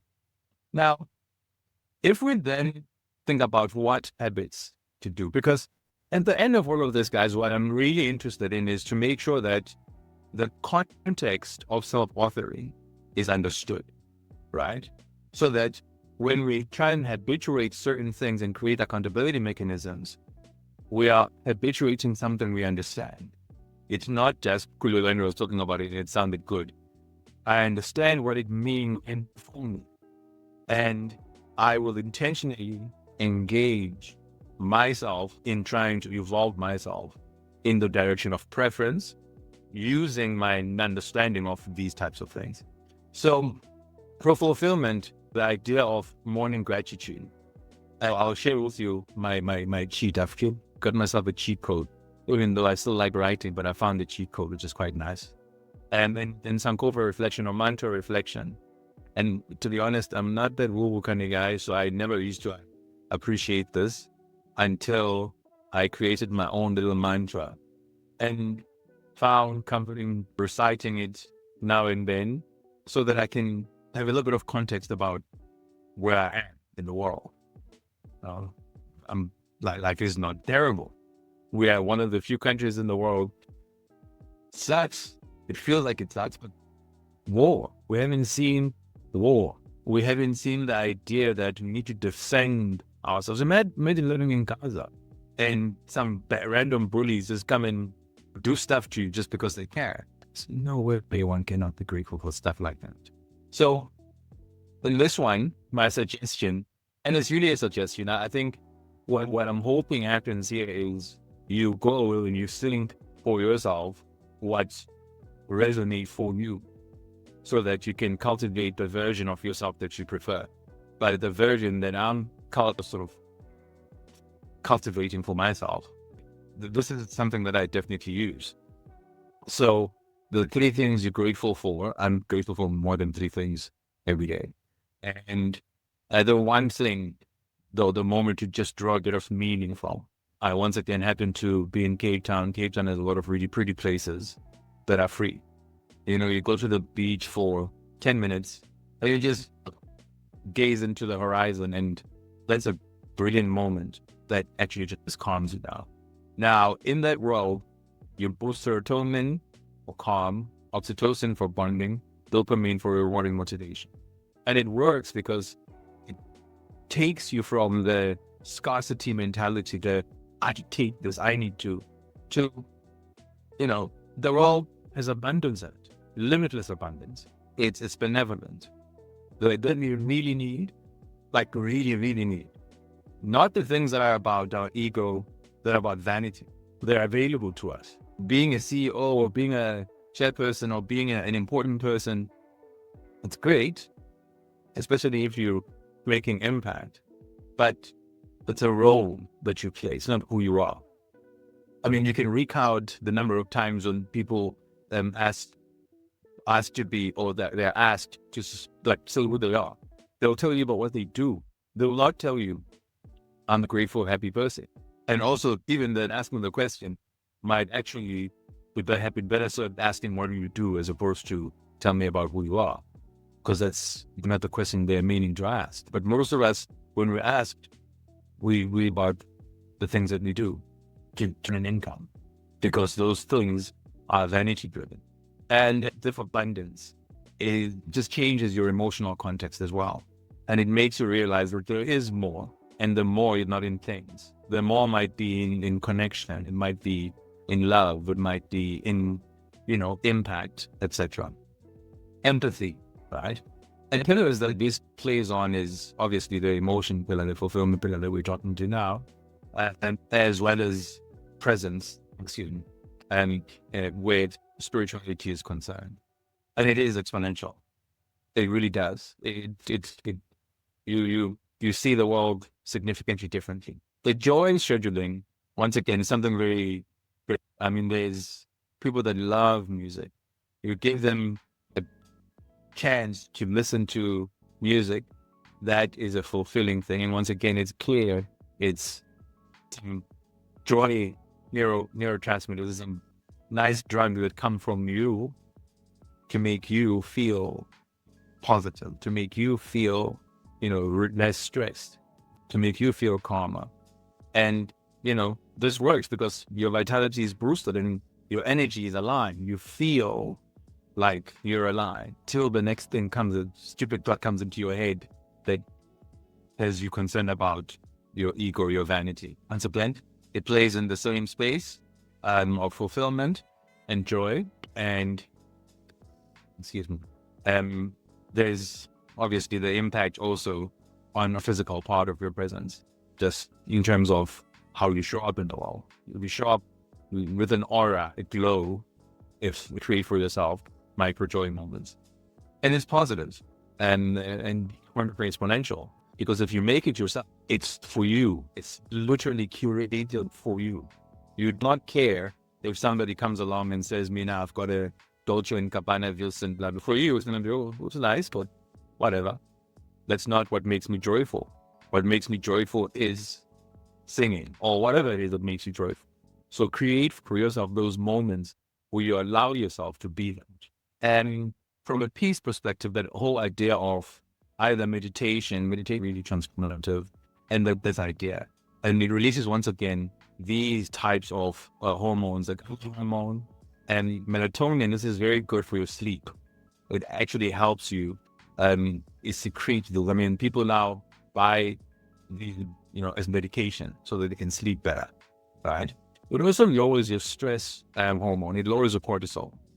So you don't walk around with your body tense, ready to do something. And once again, it takes so much effort. We don't realize, but it takes so much energy. Passively takes energy from you. So you wonder why you feel tired a lot. It's because cortisol levels are very high, and when they're high, they're problematic. And we've spoken about serotonin, that calms everything down. So this works, it supports the system, it makes it reset, it makes it calm. And as you said, melatonin, it's great for your sleep. The whole system of your brain being washed when you're sleeping nicely. And it plays in these sub-pillars as well. And it compounds for you to really feel rested. It's very different to rest and to feel rested. You can feel rested with 3 hours of sleep, because the sleeping well is something you can get good at, which is a weird thing to say, but you can get good at sleeping. Never realize you absolutely can through practice. So intimate loves. This one is a tricky one, and I do not profess to know all the answers, but the practices themselves that are adverse, right? Where the three things to sort of look out for is your emotional intimacy, the physical intimacy, and that thing that, romantic spark can be communication. That thing that allows for you to put yourself out there, be vulnerable, because there's someone that you really want to share yourself with. When the negative multipliers apply to it, it's the withholding of affection. When almost like a punishment, I will withhold my love if you do not behave this way. Crazy. Unspoken resentment, where you have expectations, you create expectations, you don't say them, and then you walk around being angry at a person who doesn't know that these expectations were actually in place. Physical intimacy, say, having sex for the sake of having sex, or really in other cases just avoiding and not really getting to bond with the person and produce that necessary oxytocin that creates further bonding. That romantic spark, when whatever, you fart in front of each other and all of these things, you just generally ignore each other's whatever. Those are negative. Those end up creating negative loops, negative habits, and you end up somewhere terrible. Mutual multipliers, on the other hand, they, as you can see, it's surface level stuff, man. You're emotional, but it's not depth. You're actively doing anything to improve the intimacy. You're just kind of there, whatever, but you're not actively doing stuff. Same with physical intimacy. It was like Sunday, okay, sex day, bye, cool. To such an extent that you get to the point where it's like, bye, when you want sex on Tuesday, bye, it's not Sunday. You did it. That's not what we're about. Then you get to your routine affection once again. I think you're self-explanatory.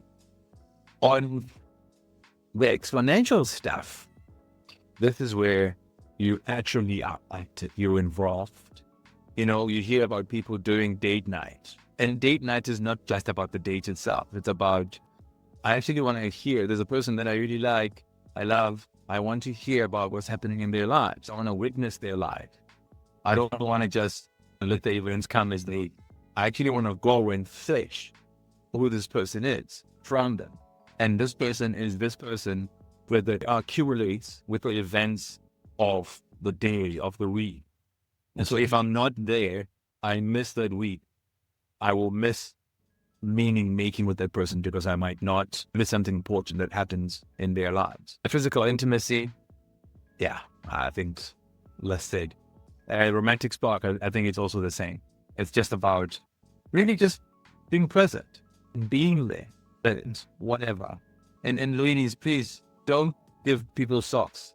It's Father's Day tomorrow. Don't give people socks. Do something thoughtful. Grow and do something that, even if it's cost you 20 rand, and the activities themselves, I think this a bit self-explanatory. The hints, and there's indicated up there, will release all the right hormones. I mean, you can see there's a consistency across the 3 different areas in terms of the hormones that are being secreted. So give yourself time to share into the person, because if you do it well, you also create yourself a space of safety. You create for yourself a space where if things are not going well, you will not be embarrassed and keep it in and be like, oh my gosh, what's she going to think? You can grow and be vulnerable. Something bad can happen. You can go and be vulnerable. You can do something bad and be able to say and be vulnerable. And in the one part that's always difficult about specific vulnerability is it sometimes carries a stick. Sometimes we'll get punished for being honest and truthful and vulnerable and authentic. That's a learning in and of itself. Don't be afraid of it. Go through. Uninterrupted physical intimacy, well, bao chi bao. Interbright affection, same thing. When it's done well, it indicates that you really are interested in this person. You need to learn their love language. You are interested. You want to know what's going on.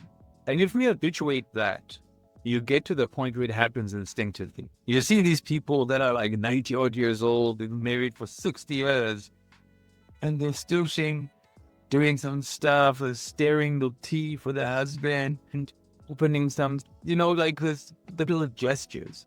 Those gestures accumulate over time and we create that bond.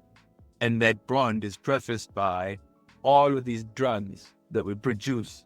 And the more we produce them, we set certain pathways and certain habits that are healthy and over time create repeatability, safety, and consistency. I mean, there's a very lovely phrase I read from the guy wrote who started Sorbet. He's got a really nice book, sitting somewhere.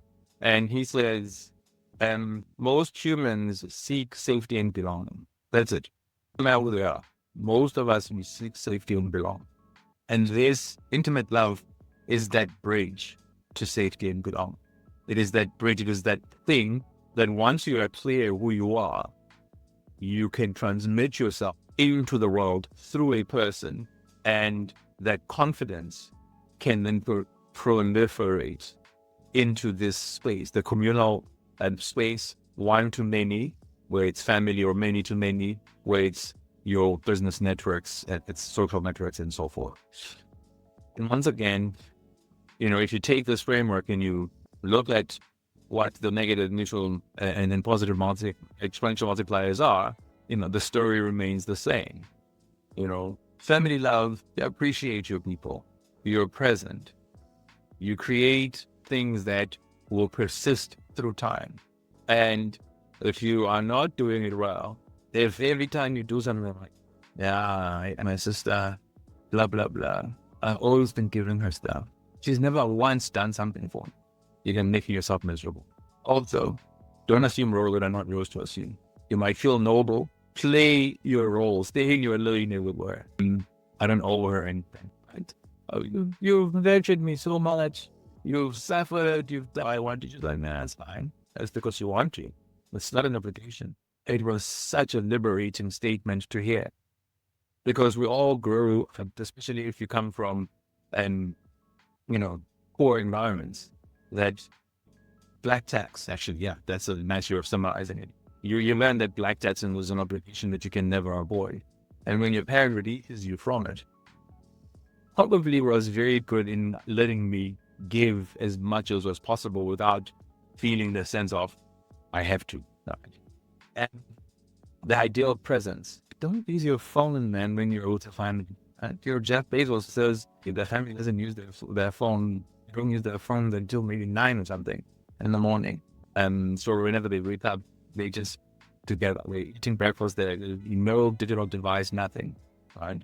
Try and be consistently present. It's worth it. People will appreciate legacy and bonding. The whole family trauma, it is such a drag.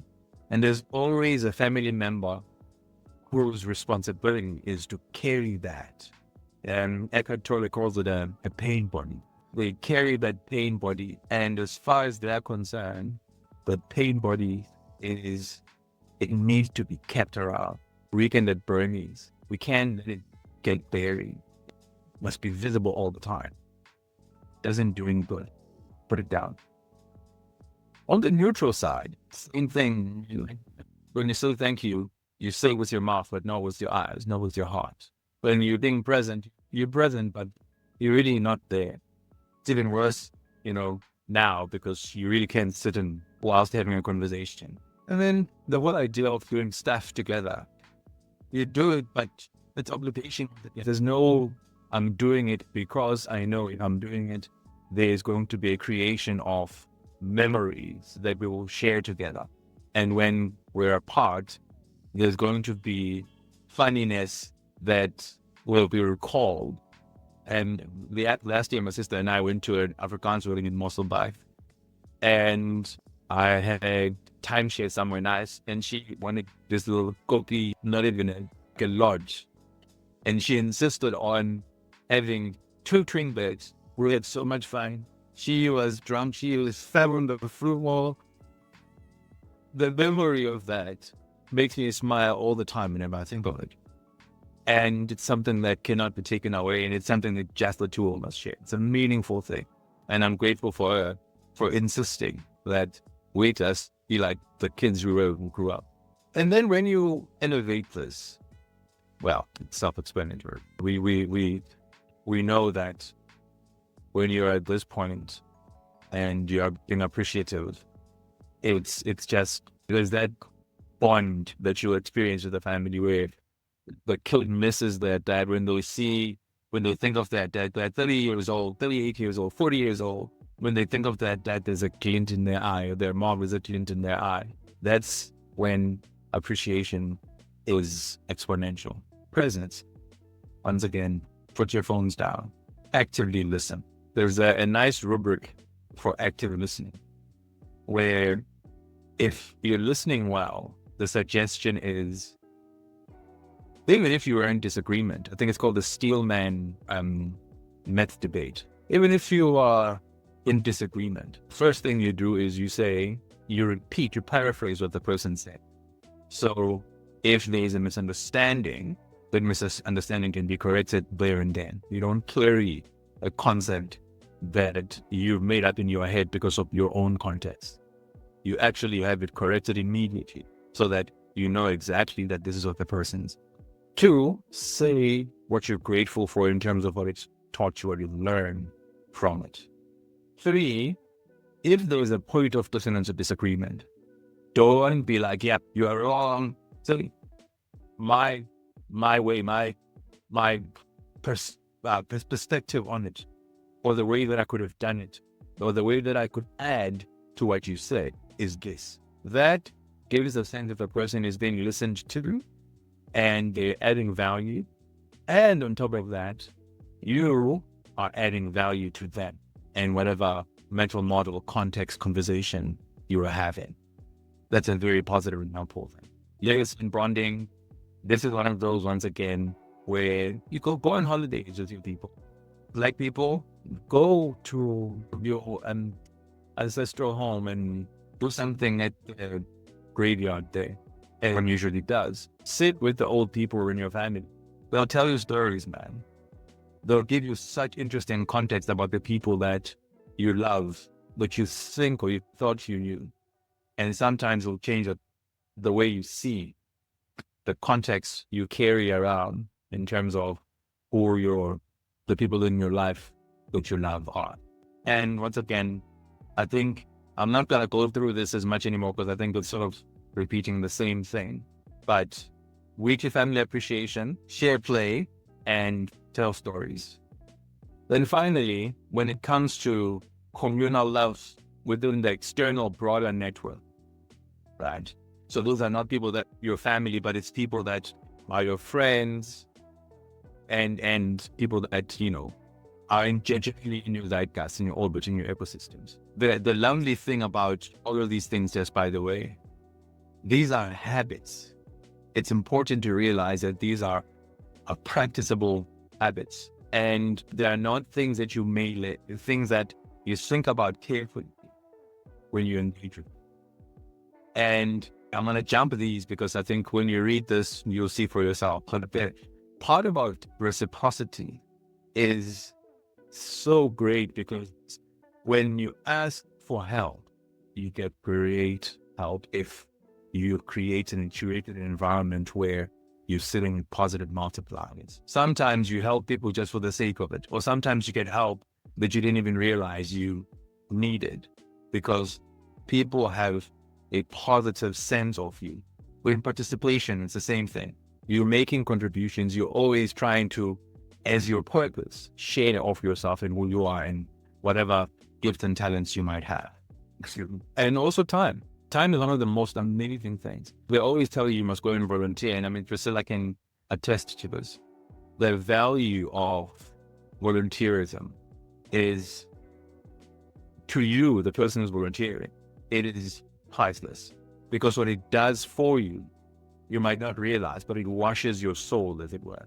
And then the last bit is about recognition and rituals. Just celebrate people's birthdays. Celebrate your friend's 50th. Remember your friend's birthday, your friend's kid's birthday. Show that you are attentive to the people that are in your life. And I think, once again, without needing to go through this is self-explanatory, and you'll get a sense to take a look at it and look it over yourself. Well, okay. We can motor on, because I don't think there's broken an hour yet. Is that okay for everyone? So we are almost at the very end. So we probably can be done 2:30-ish with engagement. Okay, cool. All right. So all of this, guys, is to get us here. It's nice to have all of these things and then the conceptual understanding of what they all are and the multipliers, etc. But the ultimate thing is you need to track these things, because if and when you track them, you can deepen them. If and when you track them, there's consistency and accountability. Now, this is an example of that presence. I think I shared it with the guys who were in the previous engagement. And to be honest, amateur hour, it was last year's one, so I just kind of took an excerpt. It's changed quite significantly because I needed to just make sure that it actually, I'm not making it in myself. I'm not just doing it on a schedule, because I actually reflect. And the idea here is, one, this side deals with the sub-pillars. The sub-pillars have their own sub-habits that I track, right? And the tracking is binary. We will find some systems that say, 1 bad, 3 average, 5 good. I tried that. It gets mathematically complicated, and also it is a different set of distinctions. There's no additional value add. So I just took a binary outcome. Did I meditate? Yes. If I didn't meditate, no.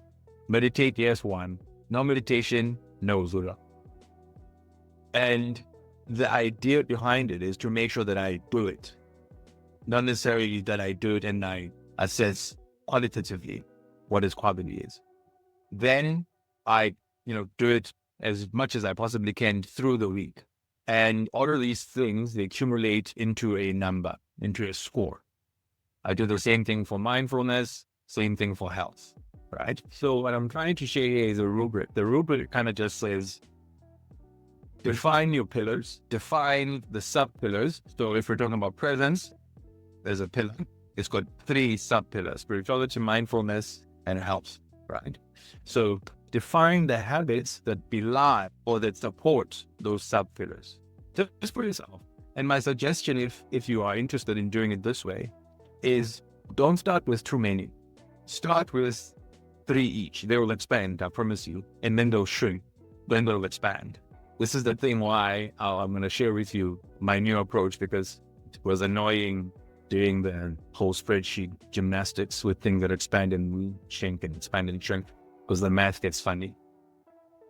But what is helpful with it is it allows for you after the week to reflect and say, shoot, my spirituality was a little bit weak this week. Why? I did not meditate. I didn't visualize. I didn't burn incense. I didn't do guided meditation. I didn't go to a house of worship. Right? And ignore these, because these are things that I focus on the day. So here's an example. What are the activities for the week? My favorite day, Tuesday, where I think of what my world would look like. It was full culmination and feel like and dream like I'm there. Yes, it's one of those who will say it's fine. You can make fun of me. Focal points. What do I need to focus on? And so this kind of persists through the week. And Saturday is more like chill time, hang out, friend, blah. And Sunday, targets. How do I want to feel in this week that's coming? Not activities, how I want to feel. And so all of this ends up with scores. Each sub-pillar ends up with a score. Now, what you then do with that is over the weeks, right? You track it. And as you can see here, you can see the movement. The movement itself is less important. It's more the variance, right? When I say the movement, I mean like the scoring, it is what it is. It's you getting to understand. I had week 2 with 10%. What was happening? Why 10%? And then sorry, just by the way, so I'm sure the mathematically minded ones will already pick up that this doesn't add up to 10%. So this is for all the pillars. So this score is an aggregate score for all the pillars. So it allows me to track what it is that I do. So I'm dealing with these habits, that I'm trying to ingrain these habits. This is my accountability system. And we can build one for it now. I think AI can help. So let me share with you something that I've built for myself on ChatGPT. Just bear with me for a second.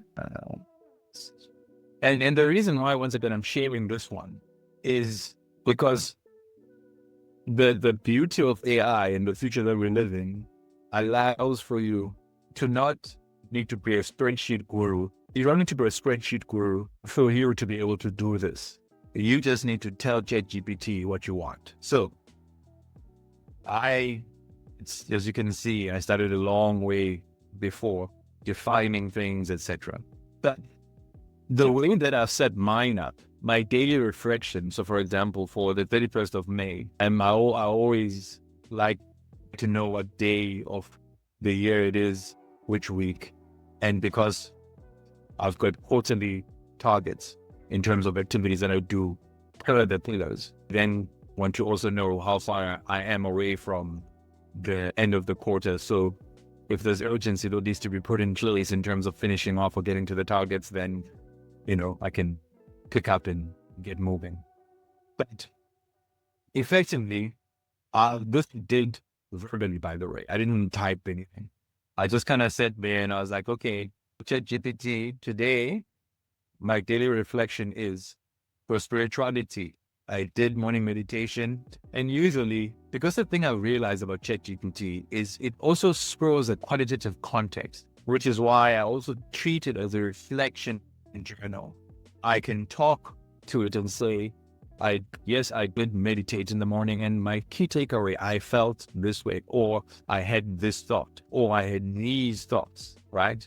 And you'll remember. So next time when I engage with it, there's quantitative commentary, as it were, on what was happening at the time. So I go through all the sub-habits, all the way through, like, a lot of stuff not done, all the way, little stuff not done. And then I get scores. So at the end for that day, for the reflection for that day, it gives me these scores, and then it averages them. So they know that for that day, this is how I did. And I'm trying to get me to the point where it can create thresholds for me. Then I can track the sub-pillars through. So this is an example of 4 days. Through the days. So I can actually get a sense of how I did over these days, right? And what the averages are. If you need the averages for yourself, it's great. But the biggest value is it gives me feedback. It says, okay, the present stuff you're doing quite well, it's strong. The emotion part is okay. The prosperity part, you're not applying yourself. What's going on? And it gives a little bit of a blurb here. Okay, you're starting to be a little bit more consistent. And then it tells you some stuff. Then it gives you like the actual full commentary. And all of this is because you can just decide that you want to prompt it yourself. And really, that's it. So I'm saying here, guys, that it is possible that we can have something that assists us with accountability. And now we don't have to be spreadsheet gurus to be able to engage with it. I mean, for me, it's been a very exciting journey because I'm like, this is great. This is amazing. Actually, because another part about being a spreadsheet guru is, or needing to be a spreadsheet guru, it really can get exhausting. It can get quite tiring. So I was happy to be able to do it this way. It even can make charts where you like charts. It can even convert this into a spreadsheet so I can put it back into the original form if I feel like I want to do it like that and track it and do my own different charts manually. So there's so much flexibility that now comes with this. So it gets us to that point where we say, we hopefully at this point have a better sense of emotions in general, where the better sense of the drivers of emotion being energy, being psychology, and being our neurochemistry. I'm also hoping that we get to understand the multipliers and how we marry all of this with the idea that, okay, if we are consistently monitoring the habit that we partake in, we can move ourselves from, if we're sitting with adverse multipliers, towards more positive multipliers. And we can define for ourselves what those habits are, given whatever framework we choose to use. But the magic, genuinely the magic, is in the reflection. And the fact that we now have the tools we can create ourselves without needing to be programmers or spreadsheet junkies. We can literally talk to it and say, make me this. If it doesn't make the thing that you're looking for, that's not the thing I wanted. I want this thing. Until you get to that point where this thing is the tool that you want. And then all that you're to do is keep feeding the tool. The more data you feed the tool, the more it knows about you, and the more it's going to know when things are not okay or when things are going well, when the trends are positive and the trends are negative. And it does it for you with you just prompting it. So with that, this is the end of this part of the conversation. I'm going to come back to this slide because to me, then hit me if I do not advertise our next installment is going to be prosperity. Now, I think this one is likely to get a bit more attention because people are quite interested in understanding how to be prosperous. And hopefully we can help with at least framing prosperity and hopefully creating curiosity in people in going and framing their own prosperity for themselves. And this is what we'll be talking about, this knowledge mastered, because after all, you use knowledge to create prosperity, whether it's knowledge about what we're talking about, whether it's about spirituality, you still use knowledge. Deliberate practice, which is what we're talking about as well in terms of your actual vocation, as well as other activities that allow for you to accumulate the data, information, and knowledge into wisdom and mastery.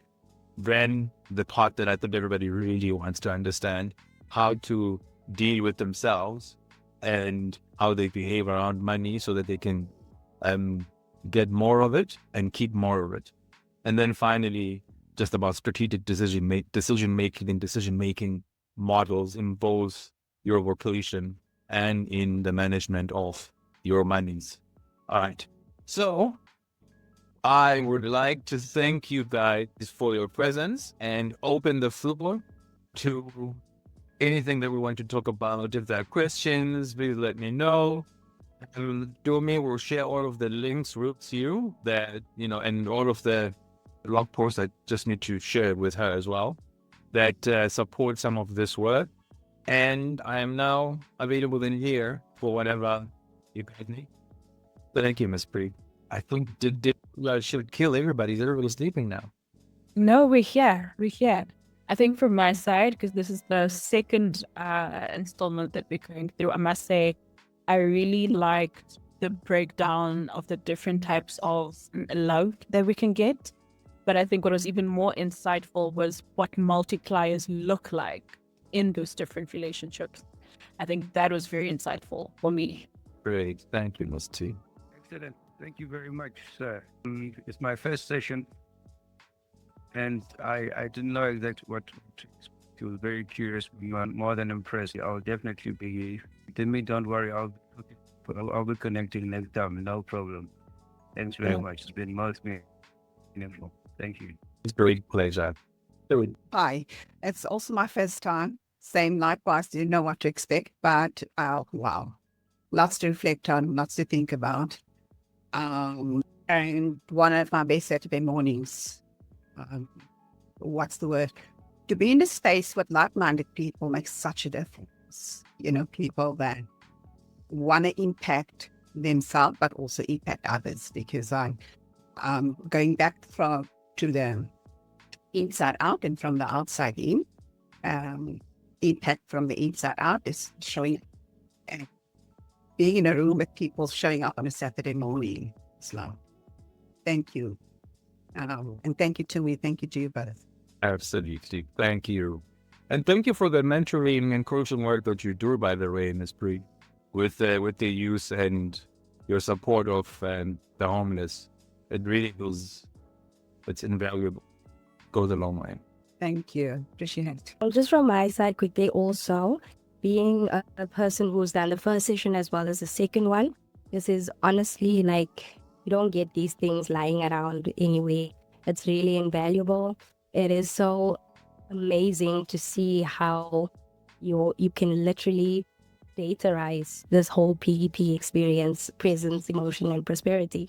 And I'm very excited to see what the next session has in store. So thank you so much to you guys. This is honestly, like Priscilla has mentioned, it's very nice to be among like-minded people. And the quality of information that is being shared here is through the roof, guys, off the charts. Thank you. Presence was quite easy.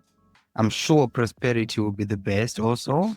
Emotion, that is something else. What you mentioned in the beginning, exactly. You can say that again. what you mentioned in the beginning, that emotions are framed differently according to different genders. Men don't cry, boys don't. You hold it in. Started very well, and there was a lot of deep information, deep insight in there. Somewhere around 120, 130 to 45, it started to get personal, because emotions, that is quite deep. So yeah, it went in. So yeah, like I said, you mentioned it in the beginning. Different people perceive it differently, and we don't openly speak about these things, even in different upbringings and backgrounds. It's a taboo. We don't speak about these things, and they're perceived differently. So like I say, it goes deeper, it gets personal, and yeah, it is quite a broad. It's a broad topic. We could literally speak quite a while, but it is a lot. Thank you, Romano. Appreciate it. Guys, yeah. Miss Tina, are you back? Are you still ranking the minutes? I am back. I might have missed the question though. No, there wasn't one. No. Okay. Let's closing. If there are any comments, if there are any questions here for that. Oh, okay. On my side, I'd just say thank you very much for giving us such great, insightful content. It's a lot to take in, I must say.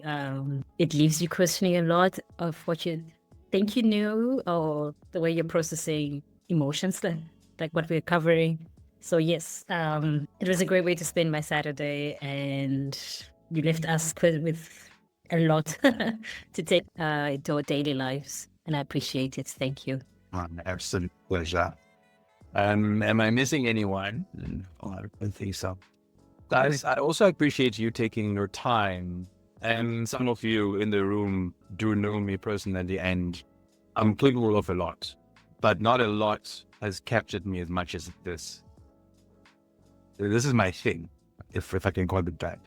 And the fortunate thing about having a thing is, if you go back to these friends of ours here, where I don't know, these friends, you always think when you're going through this part that you know, and then you realize you actually don't know what you think you know, or as much as you think you know. And I've been here. And what the realization I've had is all of this takes practice. And so you are allowing me to practice my thing, my purpose, the thing that I think I'm here for. And so I'm grateful to you for your time to sit with me and allow me the space to actually see it come out of me. And I always do to Miss T, these types of things don't exhaust me. I walk away from this almost wired. I'm sure there's some kind of neurotransmitter or hormone that's doing some stuff to me that's making me feel upbeat and energized by this. And so really grateful for your time, grateful for your attention, grateful for your engagement. And I'm going to keep trying to just create this type of content and sharing it, and hopefully having an impact, however little it might be, that might be positive and that might allow for all of us to grow and to grow as intentionally as you possibly can. So with that, and almost at 2:00 exactly, we are done. Cheers, everyone. Much, much, much love. Hey, and KD, well done. Second one, done and tested. Well done to you. It really went well, and I must say the content was amazing. So I think I speak for everyone when I say from the bottom of our hearts, thank you so much. Thank you. Cheers, all. Bye. Thank you. Good friend. Bye. Bye. Oh.